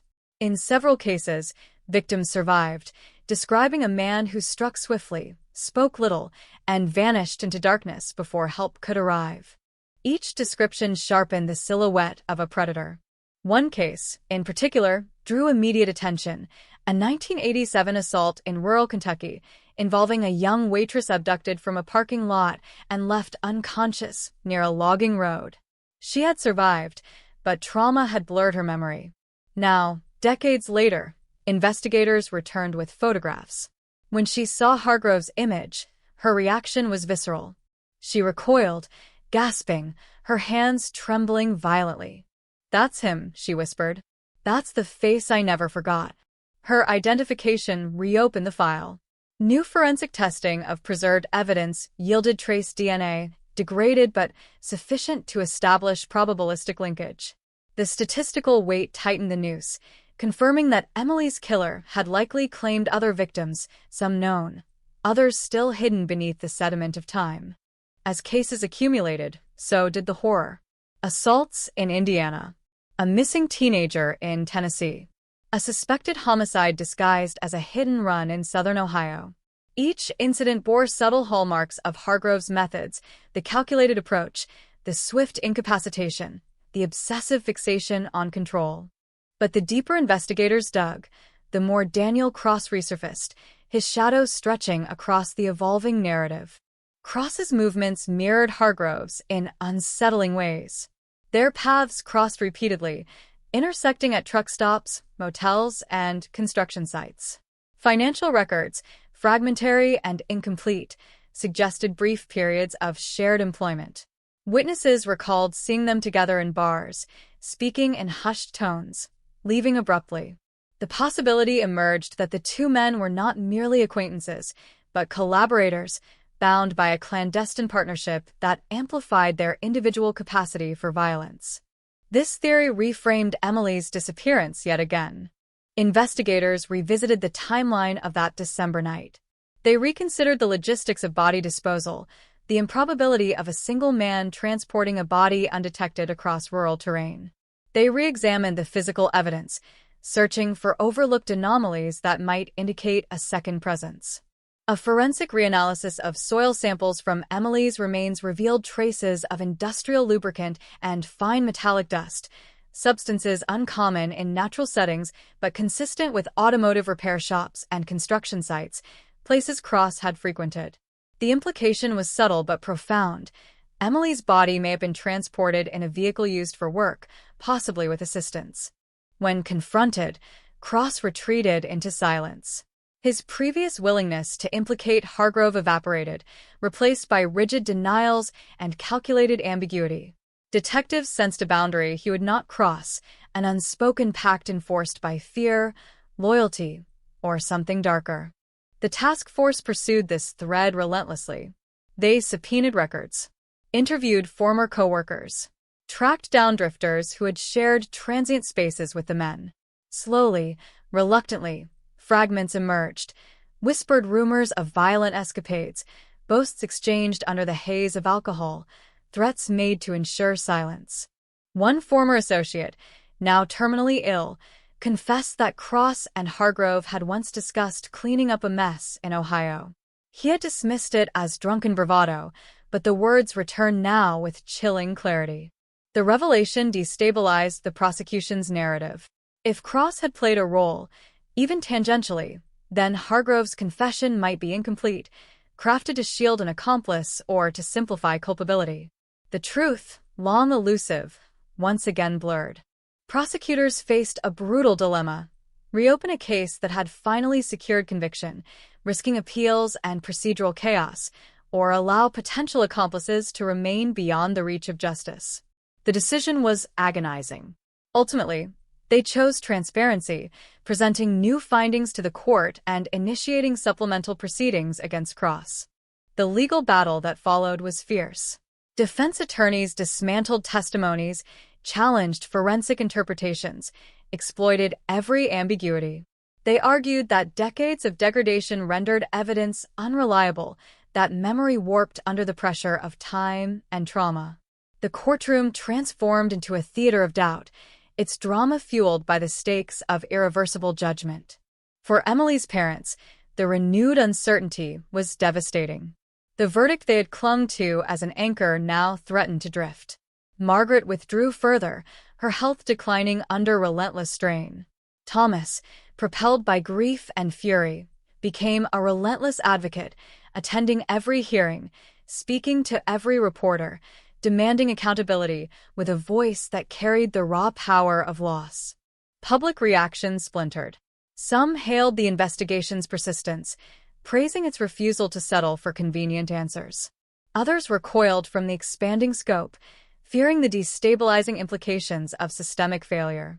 Trust in institutions wavered, undermined by the realization that a predator might have moved freely for decades, shielded by bureaucratic fragmentation. As pressure mounted, a final, devastating discovery emerged. In a remote Tennessee valley, following a tip from a former inmate, search teams uncovered a shallow burial site. The remains, long eroded, belonged to a teenage girl reported missing in 1988. Dental records confirmed her identity. Forensic analysis revealed trauma consistent with Hargrove's established methods, but traces of DNA from a second individual were also present, aligning with Cross's genetic profile. The evidence shattered lingering illusions. The crimes were not solitary. They were collaborative. The courtroom absorbed the revelation in stunned silence. Cross, confronted with the physical proof of his involvement, broke. His confession unfolded in jagged fragments, a mosaic of fear, greed, and mutual corruption. He admitted to assisting in disposal, to sharing resources, to enabling violence in exchange for protection and profit. He claimed he had never struck Emily, only helped conceal her death. But his words, heavy with implication, erased any remaining boundaries between accessory and perpetrator. The legal consequences were swift. New charges were filed. Sentencing hearings reconvened. The narrative of Emily Harper's disappearance expanded beyond a single monstrous figure, revealing a convergence of predatory paths that had amplified one another's darkness. Yet even amid this cascade of revelation, uncertainty persisted. There remained unresolved cases, disappearances with no bodies, assaults with no witnesses, whispers of violence that resisted verification. The task force continued its work, driven by the knowledge that each answer might spawn new questions, each solved crime illuminate others still hidden. For Maple Street, the expanding scope of the investigation deepened its collective trauma. The realization that Emily's death was part of a broader continuum intensified the sense of violation, transforming individual grief into communal reckoning. Memorials grew more elaborate. Candlelight vigils stretched across seasons. Emily's name became a symbol not only of loss, but of vigilance, a reminder etched into public consciousness. And yet, in the quiet hours before dawn, when the world receded into shadow, the core of the tragedy remained singular. A young woman had walked home one winter night and never returned. Her absence had carved a void no amount of justice could fill. Years later, long after trials concluded and sentences solidified, Detective Hayes visited Maple Street one final time. Retirement had softened his gait, but not his memory. He stood before the Harper house, now occupied by strangers, and felt the familiar weight settle over him. The porch light glowed softly. Snow whispered against the sidewalk. For a moment, he imagined footsteps approaching, the door opening, the impossible return. Instead, there was only silence. He reflected on the long arc of the case, the false leads, the dead ends, the breakthroughs that arrived too late to spare suffering. He understood, perhaps more than anyone, the cruel paradox of cold cases, that resolution, when it comes, often reveals how profoundly the past has already shaped the present. As he turned away, Hayes carried with him not triumph, but humility. The recognition that justice is not a destination, but a fragile process, perpetually threatened by time, chance, and human fallibility. Emily Harper's story had forced that truth into stark relief. Her name remained etched in records and memory, a quiet admonition against complacency, a testament to persistence in the face of despair.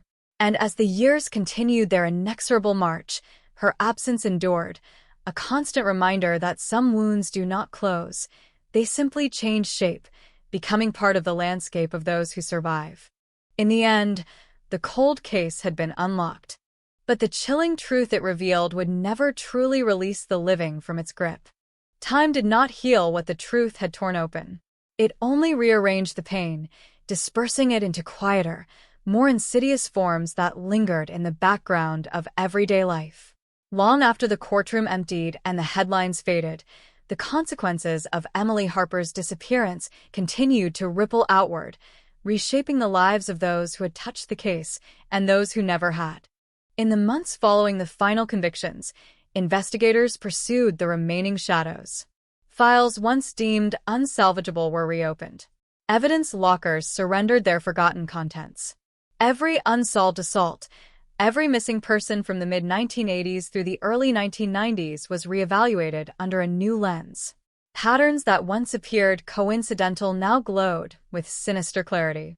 One by one, the outlines of a hidden history emerged. In southern Indiana, the unsolved murder of a gas station clerk revealed forensic similarities to Emily's case. In eastern Kentucky, a woman who had vanished after a late shift at a roadside diner was linked through witness descriptions and vehicle sightings.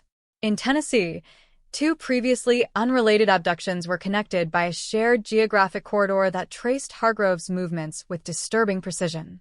Yet for every case that edged closer to resolution, two more surfaced, their origins obscured by time, their evidence eroded beyond recovery. The investigators learned a painful truth.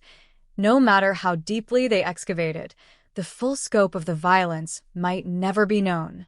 For Emily's parents, this expanding horizon of tragedy was unbearable. Margaret's health deteriorated rapidly. Years of suspended grief collapsed into a sudden physical reckoning. She was hospitalized repeatedly, her heart weakened by relentless stress, her spirit worn thin by decades of waiting. In quiet moments, she confessed to nurses that the uncertainty had been easier than the certainty. As long as Emily's fate was unknown, hope, however irrational, had survived. Now, that fragile refuge was gone. Thomas, once a man of stoic restraint, unraveled under the compounded weight of loss and revelation. He became increasingly vocal, addressing legislative panels, demanding reforms, insisting that no family should endure decades of silence. His speeches, raw and unpolished, cut through political rhetoric with searing intensity. He spoke not as an advocate, but as a father whose world had been permanently altered. Their efforts spurred tangible change. Cold case funding increased. Interagency cooperation protocols were strengthened. Databases were unified. But even as policy shifted, the Harpers remained acutely aware of the cruel asymmetry, progress built upon personal devastation. Detective Hayes, now fully retired, watched these developments from a distance. The case that had defined his career continued to unfold without him, its tendrils reaching far beyond the jurisdiction he once commanded. Yet he could not detach.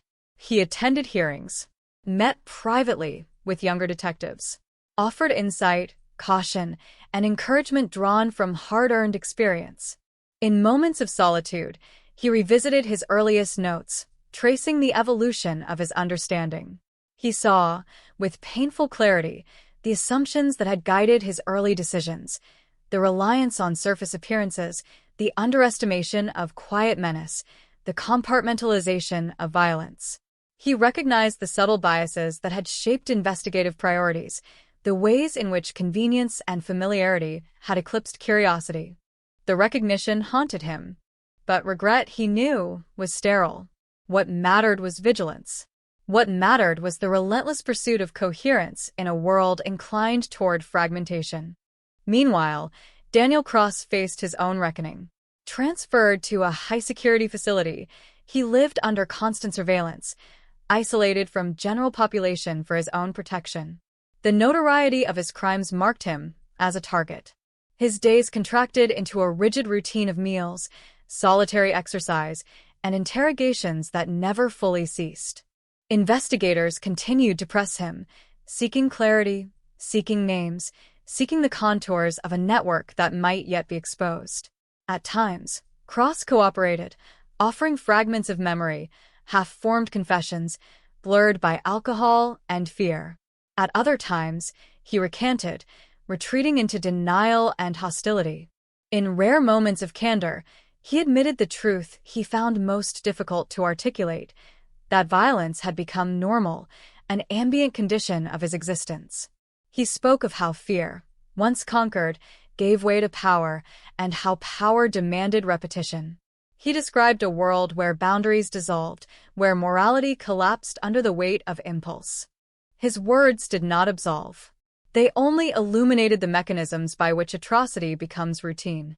Psychologists studying the case identified patterns of shared pathology between Cross and Hargrove: narcissistic entitlement, impaired empathy, compulsive control.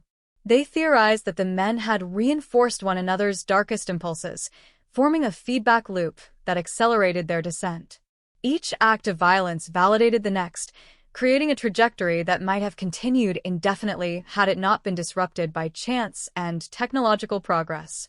Emily Harper's disappearance, in this framework, represented a catastrophic convergence, the point at which two predatory arcs intersected, amplifying destruction. Yet the analysis, however rigorous, offered little comfort. Across the communities scarred by their crimes, survivors struggled to reconcile memory and reality. Some victims, long resigned to anonymity, found their stories resurrected, scrutinized, reinterpreted. For many, the renewed attention reopened trauma, dragging buried pain back into consciousness. Counseling services expanded, support groups multiplied, but the wounds remained stubbornly present. In Maple Street, the physical landscape bore few traces of the past. Houses changed hands. Trees grew taller. Pavement cracked and was repaired. But beneath these surface transformations, the emotional architecture remained largely intact.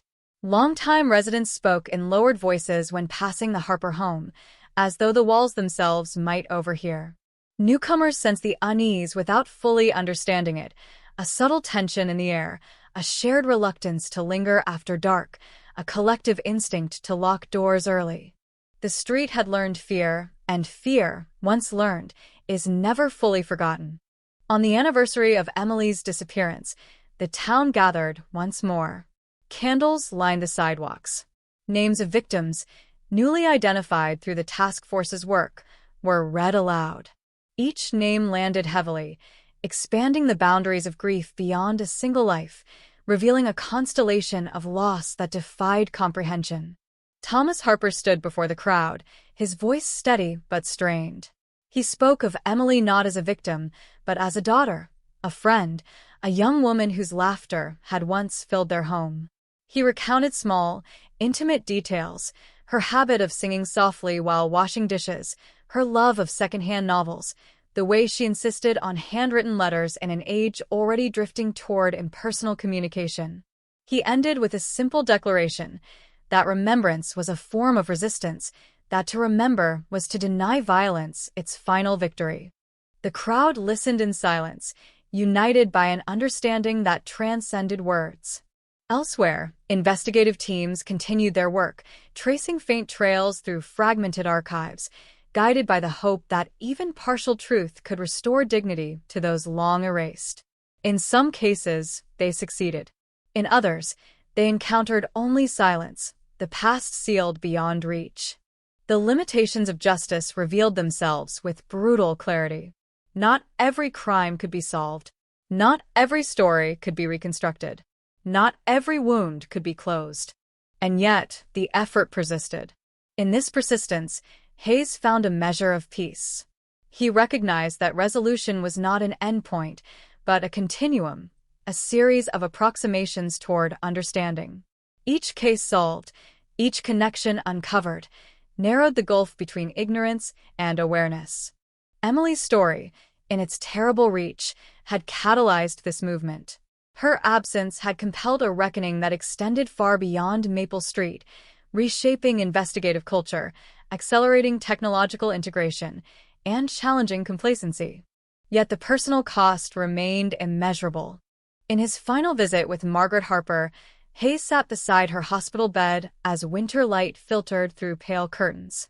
She was frail, her once vibrant energy reduced to fragile breaths and whispered sentences. But her eyes, when they met his, held the same resolute intensity he remembered from decades earlier. "Did we do enough?" she asked. The question pierced him. He searched for an answer that could honor her pain without resorting to hollow reassurance. Finally, he said, "You made sure she was never forgotten." That changed everything. She nodded slowly, as though absorbing the weight of those words. In that moment, he understood that remembrance, too, was a form of justice, imperfect, incomplete, but profoundly human.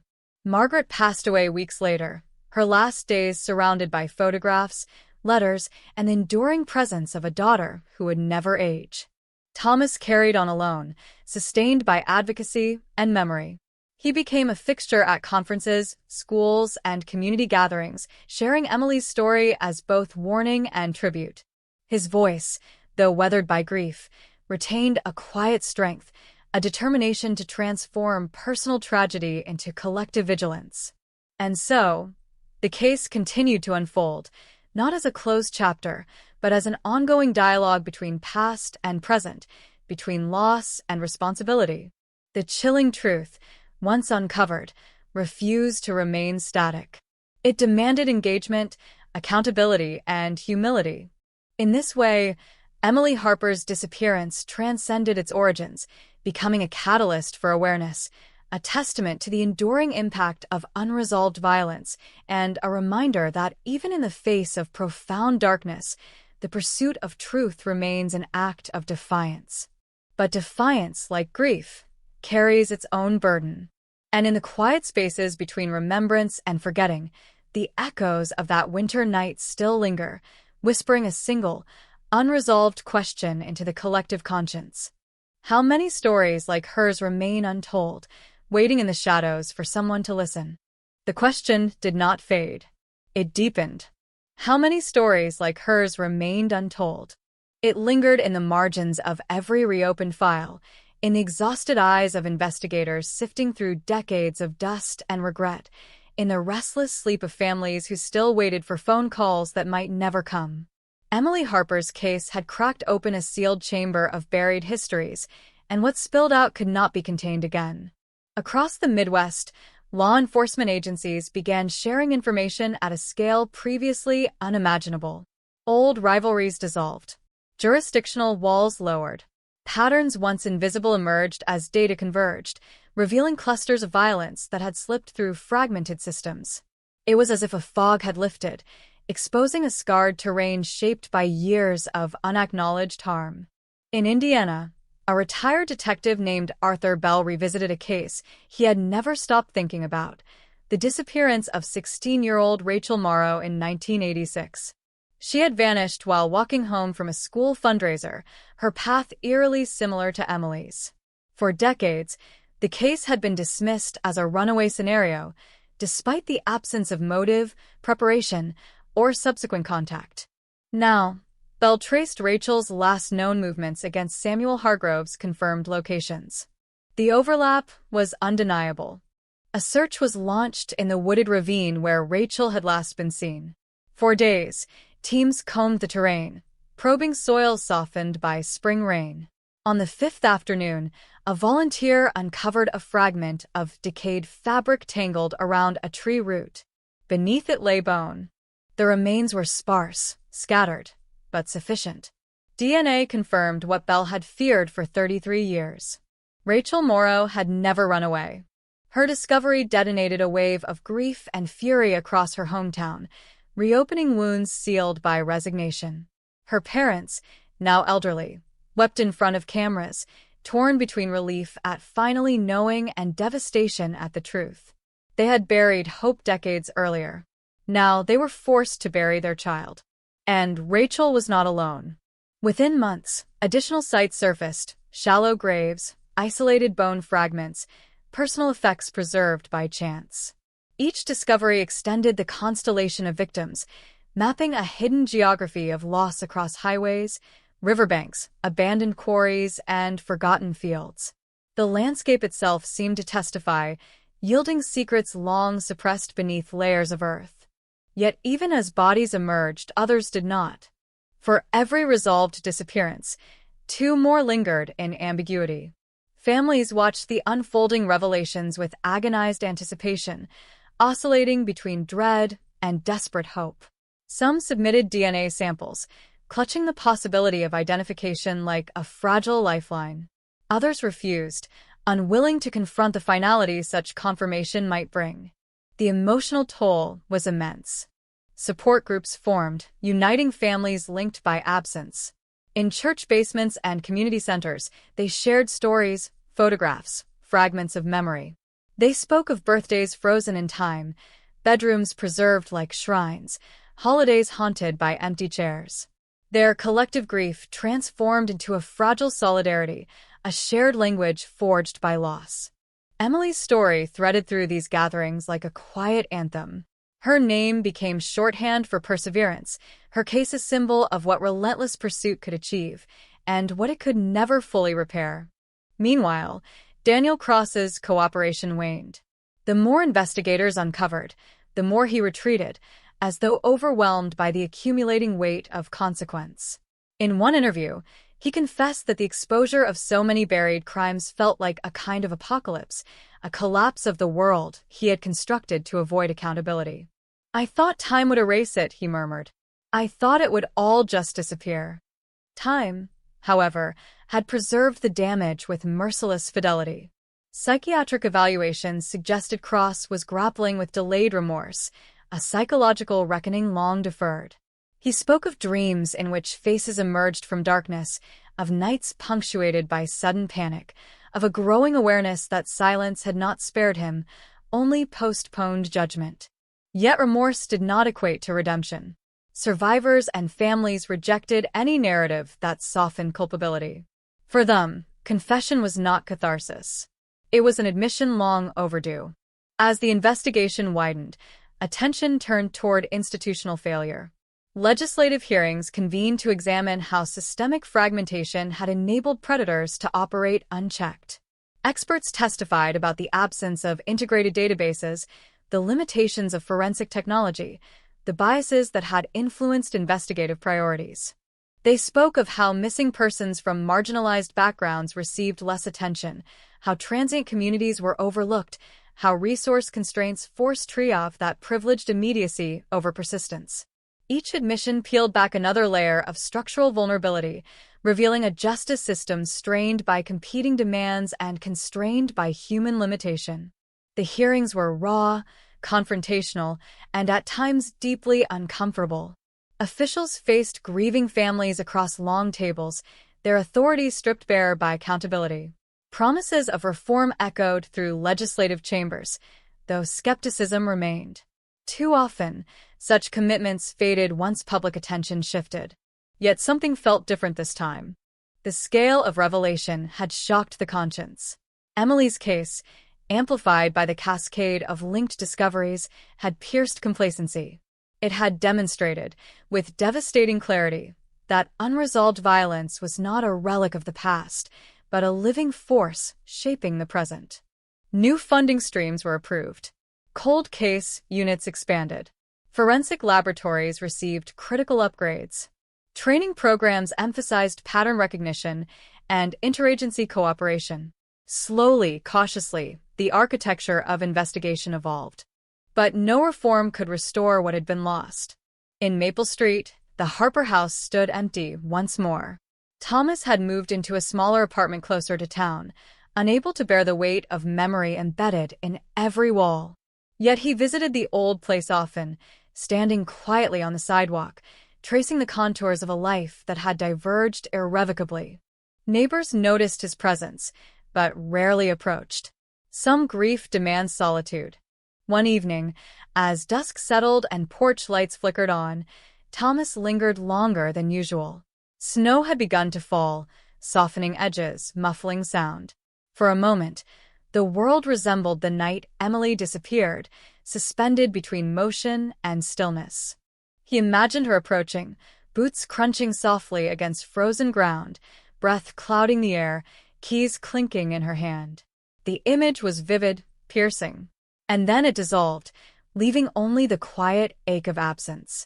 In that silence, he understood something he had resisted for decades, that closure was not a destination, but a process of accommodation, a gradual reshaping of life around loss.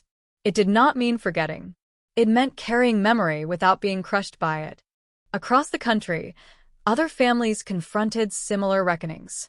Some found solace in identification, however painful. Others continued to exist in limbo, their loved ones' fates still obscured. For them, Emily's story was both hope and torment, proof that answers were possible and reminder that they might never arrive. The cold cases multiplied, each demanding attention, resources, and emotional endurance.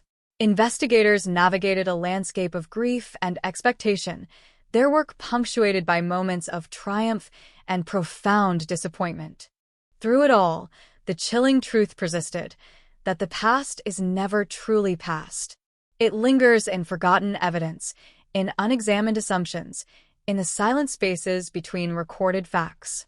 It waits, patient and unyielding, for someone to ask the right question, to notice the overlooked detail, to refuse the comfort of convenient explanation. Emily Harper's disappearance had taught that lesson with brutal clarity.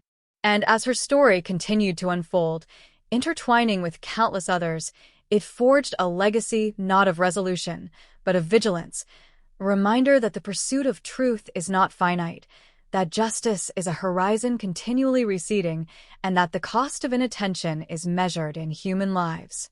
In the end, what remained was not a single case, but a reckoning with fragility, of systems, of memory, of trust.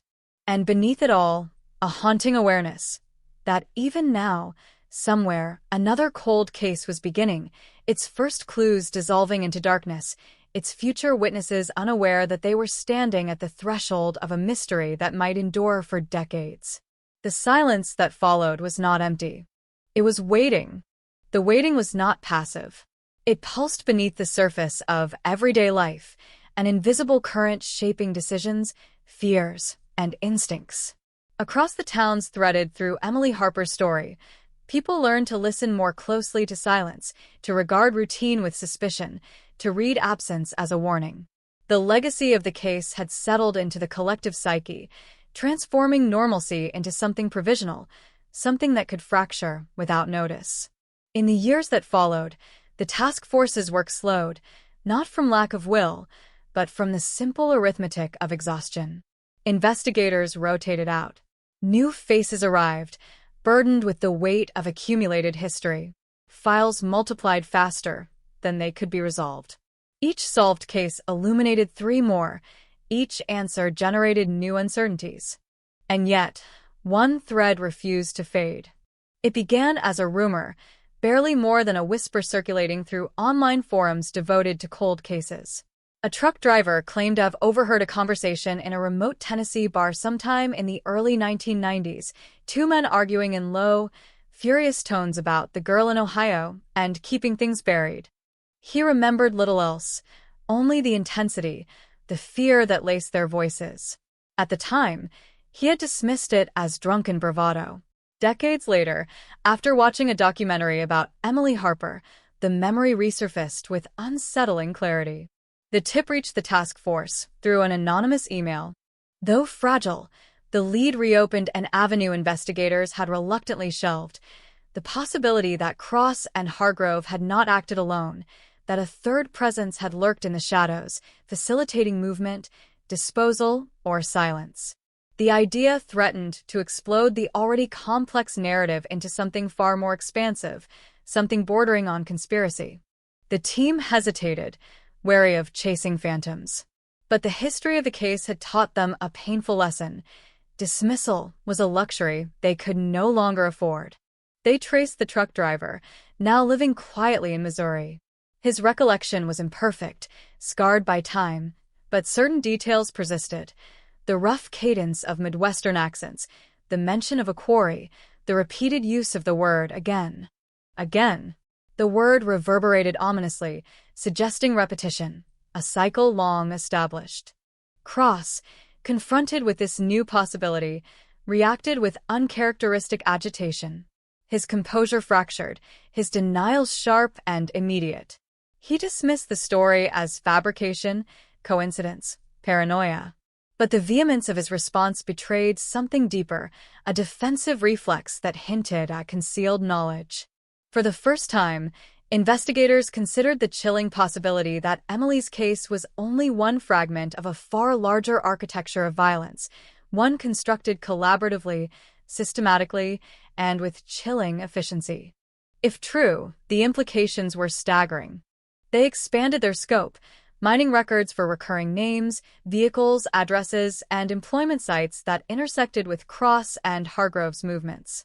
Slowly, patterns coalesced around a network of transient labor, construction crews, demolition teams, road repair outfits, environments that facilitated anonymity, mobility, and silence. Within this web, one name surfaced repeatedly: Raymond Kessler. Kessler, a heavy equipment operator with a history of short-term contracts, appeared in payroll records at several sites overlapping Cross and Hargrove's known locations. He possessed extensive knowledge of excavation, access to machinery capable of rapid, deep burial, and a documented penchant for heavy drinking and volatile temper. Yet his criminal record was sparse: minor assaults, public intoxication, nothing that hinted at lethal capacity. Still, the convergence was difficult to ignore. Investigators tracked Kessler to a retirement trailer park in southern Georgia. When they approached him, they encountered a man hollowed by age and illness, his once formidable frame reduced to fragile thinness. At first, he laughed at their questions, dismissing the notion of involvement with casual disdain. But as the interrogation deepened, his laughter faltered. He admitted knowing Cross and Hargrove, admitted working alongside them on multiple projects, admitted spending countless nights drinking in isolated bars where secrets circulated more freely than currency. But he denied any role in violence, claiming ignorance of their darker activities.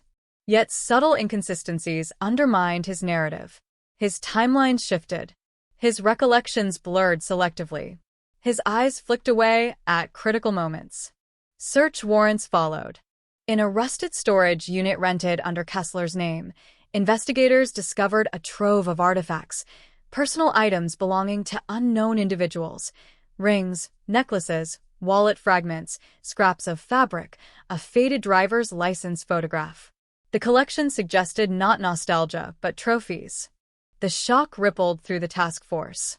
Cross, confronted with the discovery, finally broke. His confession, long constrained by self-preservation, unraveled into a harrowing admission: that he, Hargrove, and Kessler had formed an informal alliance in the early 1980s, bound not by ideology, but by opportunity and mutual exploitation. They shared information about vulnerable targets, exchanged tips on evasion, assisted in transport and disposal when circumstances demanded. He described a fluid collaboration, opportunistic rather than orchestrated, driven by greed, impulse, and a perverse sense of camaraderie. No hierarchy. No formal structure, just a convergence of men whose moral boundaries had eroded beyond recognition. Emily, he claimed, had been Hargrove's obsession, but her disappearance, he admitted, had required assistance, logistical, practical, irrevocable. He insisted he had not struck her, but acknowledged helping to move her body, to conceal evidence, to silence the consequences.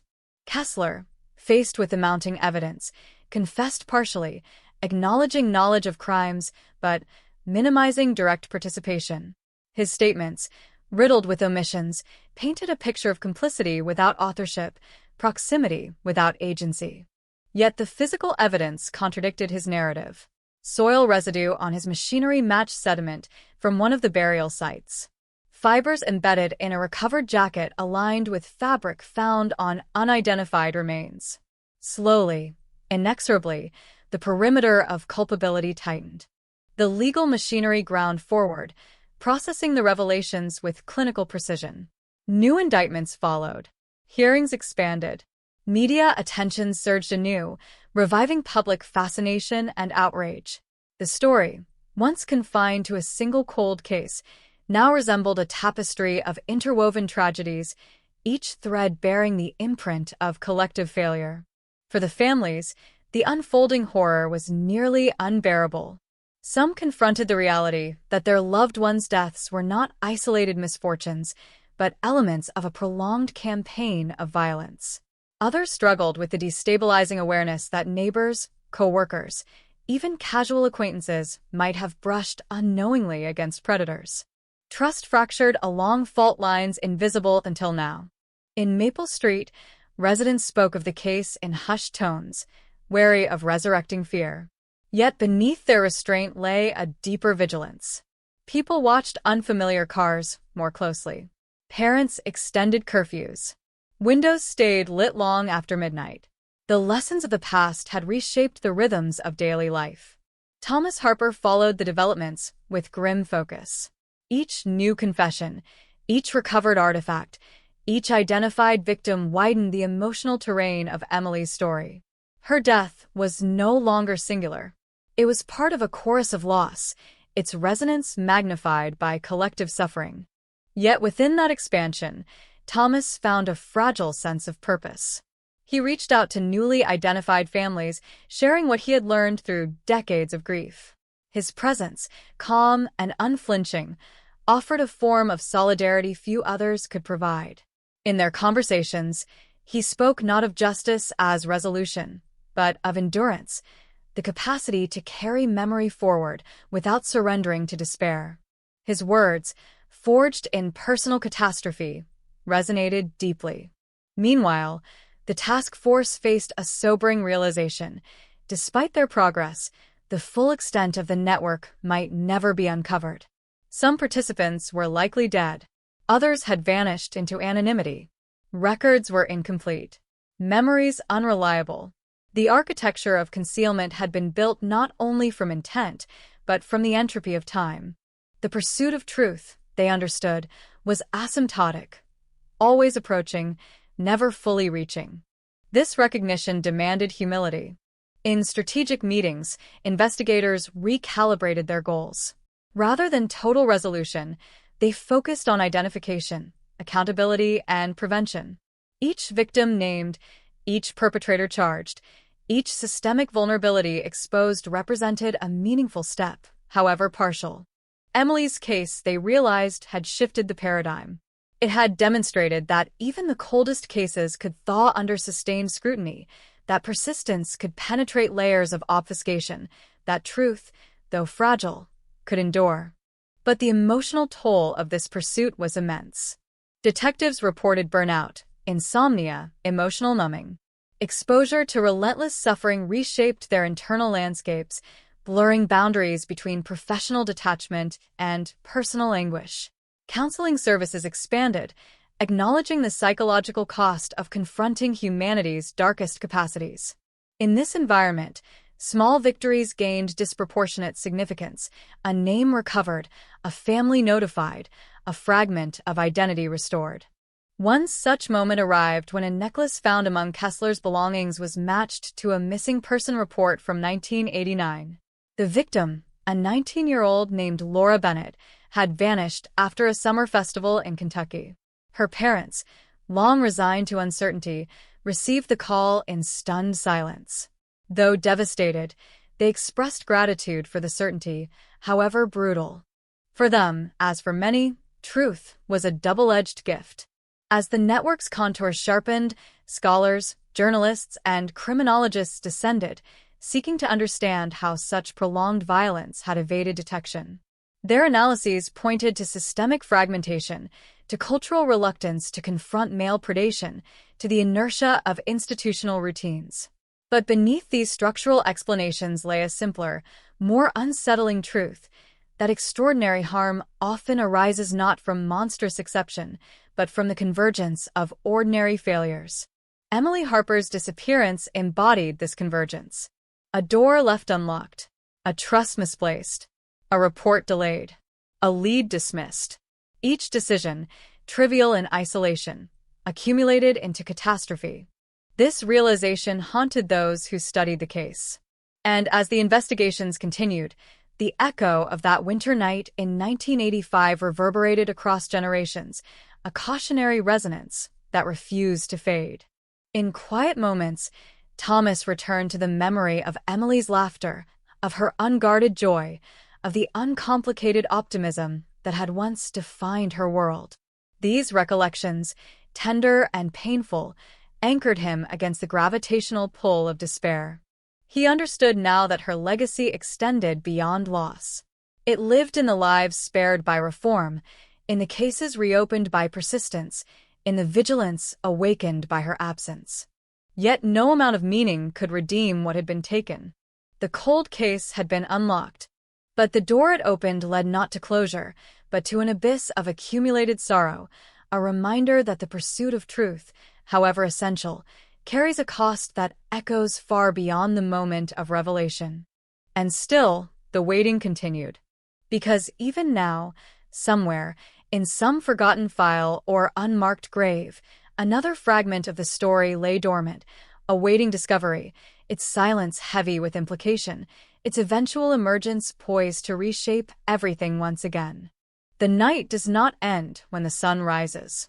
In a town like this, where memory is stitched into every streetlight and every cracked sidewalk, dawn only exposes what darkness tried to hide. By the time the forensic lab confirmed that the single fingerprint recovered from the broken window did not belong to the victim, the family, or any of the first responders, a quiet tremor had already begun to ripple through the police department. For nearly 4 decades, that smudge of ridges and whorls had slept inside a sealed evidence bag, mislabeled, misfiled, forgotten in a metal cabinet that groaned every time someone pulled its drawers too hard. Now it was awake. And it was speaking. The fingerprint did not produce an immediate match. The national databases returned nothing. No arrests. No criminal history. No known prints on file. It was, in every sense, a ghost. But ghosts leave traces, and investigators knew better than to expect a straight line. They began reconstructing the timeline again, minute by minute, breath by breath, dragging the past back into the present. Witness statements were replayed, this time with modern analytical tools, stress pattern mapping, micro-expression breakdowns, and digital voice analysis. The voices of the dead and the living were filtered, slowed, isolated, their hesitations amplified, their inconsistencies laid bare. One detail, long dismissed as meaningless, suddenly gained weight. A neighbor had reported hearing footsteps in the alley behind the house at 2:17 a.m. The original report called it possible stray animals. But the audio enhancement pulled something else from the background, a metallic jingle, faint but rhythmic, like keys brushing against denim or a chain striking a belt loop. It was a sound too deliberate for a raccoon, too steady for a stray dog. A human sound, a human presence. Investigators mapped the alley again, this time overlaying modern satellite imaging with hand-drawn sketches from 1985. The layout had changed. Garages demolished. Fences replaced. But one thing remained, a narrow service corridor that led directly to the rear access road, a perfect escape route invisible from the street. Anyone who knew the neighborhood would know it. Anyone who grew up there would move through it blindfolded. And that was when the name surfaced. Not from the database. Not from the prints. But from the memory of a retired patrol officer who had walked that beat for 12 years and never truly left it behind. His voice, shaky but precise, cut through the room like a blade. There had been a boy. Local. Quiet. Lived 3 houses down. Always watching. Always lingering. Not a suspect. Not even a person of interest. Just a shadow on the periphery of every late-night call, every domestic disturbance, every argument that spilled into the street. A boy who vanished from the neighborhood 2 months after the murder. No forwarding address, no goodbye, no trail. The name struck the room with a dull thud. Not a criminal. Not a known offender. Just a man who had slipped between the cracks of adulthood, leaving behind only fragments. The detectives searched property records, employment histories, DMV databases, tax filings. The trail zigzagged across 3 states, dissolving and reforming like smoke. Construction jobs. Seasonal labor. Temporary rentals. A life built on impermanence. A life designed not to be tracked. But the fingerprint was patient. A secondary database finally returned a partial hit, a military enlistment record from the late 1980s. Basic training intake. 1 clean print, taken as routine. It matched. The room went silent. The man was alive. He was living under his own name. He had never been arrested. He had never been questioned. He had never, in all these years, returned to Ohio. Until 6 months ago. The relocation record surfaced late in the evening, buried inside a cluster of municipal filings. He had bought a modest home less than 40 miles from the original crime scene. Close enough to smell the past. Close enough to touch it. Too close to be coincidence. Surveillance began immediately. For 2 weeks, unmarked vehicles followed him. Cameras watched his door. Microphones drank in the low hum of his nightly routines. He worked at a packaging facility. He shopped at the same grocery store every Thursday. He walked alone at night. Always the same route, always the same alleyways, always the same pattern. A man moving through invisible corridors only he could see. And then he began to change. The shift was subtle at first. A glance over his shoulder. A pause before turning a corner. A longer stare at passing police cruisers. It was the behavior of someone who sensed the ground shifting beneath his feet. Someone who had lived too long with a secret to mistake coincidence for randomness. The decision was made quietly. No sirens. No tactical ride. Just 2 detectives, 1 marked car, and a knock on the door. When he opened it, his face betrayed nothing. No shock. No fear. No anger. Only recognition. A long exhale, like a breath held for decades, finally released. He did not ask why they were there. He did not ask what they wanted. He stepped aside and let them in. The interrogation room was small. White walls. A single table. 2 chairs. The hum of fluorescent lights. The kind of place designed to make time stretch and compress, where seconds could feel like hours and hours could collapse into moments. They placed the fingerprint photo between them. He stared at it for a long time. Then he nodded. The confession did not come as a torrent. It arrived in fragments, carefully measured, painfully precise. He spoke of obsession, of watching, of feeling invisible, of building entire fantasies around a woman who barely knew his name. He spoke of resentment fermenting in silence, of loneliness curdling into rage. He spoke of that night as if recounting a dream, distant, hazy, unreal. A window left unlatched. A hallway lit by moonlight. A confrontation that escalated too fast. A single act that could never be undone. He said he had not planned to kill. He said it happened. The words landed heavily, insufficient, hollow. When asked why he left the fingerprint, he laughed softly, a sound devoid of humor. He had not even noticed. In the chaos, his hand had slipped. A moment of contact. A microscopic signature of existence. Proof that even the most careful monsters are still human. When asked why he returned to Ohio, his voice cracked for the first time. He said he was tired of running. Tired of pretending.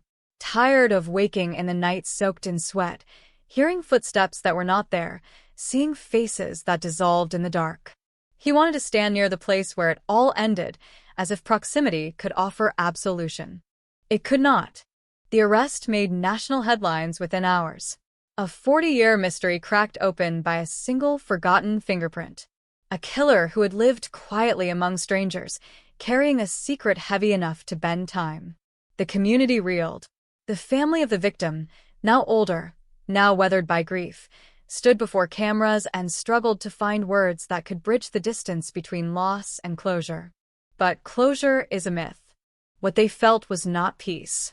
It was a rearrangement of pain, a shifting of its shape, a new awareness of how fragile memory truly is, how easily truth can be buried beneath routine, how effortlessly evil can camouflage itself as ordinary life. In the days that followed, residents returned to the alley behind the old house. They stood beneath the flickering streetlight, tracing the path of invisible footsteps, imagining the sound of keys, the whisper of breath, the quiet violence that had unfolded in their midst while they slept. The town held its breath, caught between relief and dread, between answers and the haunting realization that some stories never truly end. The house itself remained empty, its windows dark, its doors sealed, a structure suspended between history and oblivion. Passers-by slowed their pace. Some crossed the street, others stared too long. All of them felt the same chill, the same unease, the same question echoing silently in their minds. How many other fingerprints still sleep in forgotten drawers, waiting for the moment when time finally loses its grip? Because in the world of cold cases, the past does not die. It waits. And sometimes, after decades of silence, it speaks. The confession did not end the story. It detonated it. Because once the man was placed in custody, once the headlines burned his name across screens and newspapers, once the nation exhaled in collective shock, the case began to unravel in directions no one had anticipated. The fingerprint had unlocked the door, but behind it waited a corridor far darker, far deeper, and far more unsettling than anyone had prepared for. Within days, investigators reopened every scrap of evidence, every transcript, every recording, every overlooked detail from 1985. Not to confirm guilt, that was already undeniable, but to understand the anatomy of a crime that had survived 4 decades in silence. And what they uncovered began to suggest that the night of the murder had not unfolded the way history had remembered it. The original timeline cracked. Witness statements conflicted more sharply under modern analysis. The neighbor's testimony, once considered vague, now appeared strangely precise. The medical examiner's early notes, scribbled hurriedly in the dim light of a cluttered office, hinted at defensive wounds that were never fully documented. A partial footprint discovered near the back steps, long dismissed as contamination, resurfaced as a potential second presence.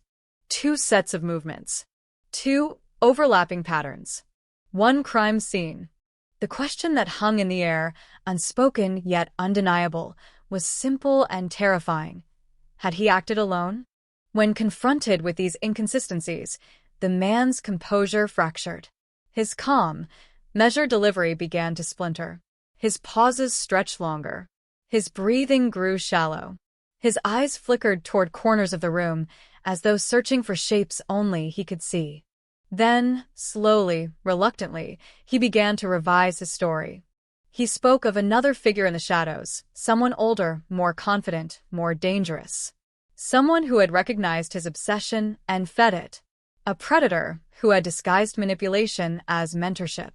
A man who had whispered instructions, drawn diagrams, rehearsed scenarios, dismantled moral resistance piece by piece until violence felt inevitable. He claimed he had not been the architect, only the instrument. The revelation sent shockwaves through the investigation. If true, it meant a second killer, one who had vanished without leaving so much as a fingerprint, had walked free for 40 years. A mastermind who had engineered a perfect crime and allowed another man to absorb its consequences. Detectives plunged back into the town's buried history, dredging up forgotten rumors, half-remembered warnings, and old police logs stained with coffee and time. Slowly, a name began to circulate, spoken at first in hushed tones, then with increasing certainty. A former volunteer fireman, a man deeply embedded in the community. Trusted, respected, invisible. He had been everywhere in 1985, at fundraisers, school events, late-night emergencies. Always nearby, always helpful, always present. He knew the neighborhood's alleys, shortcuts, and blind spots better than anyone.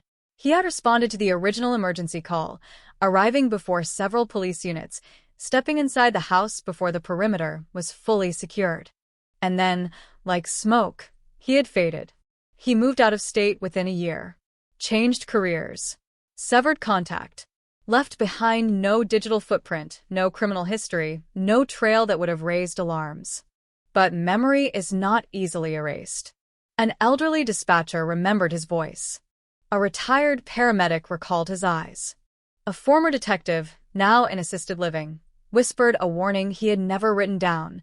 That man knew too much. They tracked him across decades, following a thread woven through property records, pension files, and fading witness recollections. The trail led to a coastal town more than 1,000 miles away, where he lived quietly in a modest house overlooking the ocean, spending his days fishing and repairing old radios. When they knocked on his door, he smiled. A gentle smile. A grandfather's smile. A smile that had comforted neighbors and calmed victims for years. He denied everything. He denied knowing the killer beyond casual acquaintance. Denied manipulation. Denied planning. Denied involvement. His alibi, meticulously constructed, placed him miles away at the time of the murder. Phone records, time cards, witness accounts. A fortress of plausible innocence. But the evidence kept tightening. Cell tower reconstructions placed his phone near the scene. Gas station receipts contradicted his timeline. A decades-old notebook, recovered from a storage unit scheduled for demolition, contained cryptic sketches eerily similar to the crime scene layout. Still, nothing definitive. No fingerprints. No DNA. No confession. Only shadows. The legal battle that followed became a spectacle. Prosecutors argued psychological grooming, coercion, and orchestration.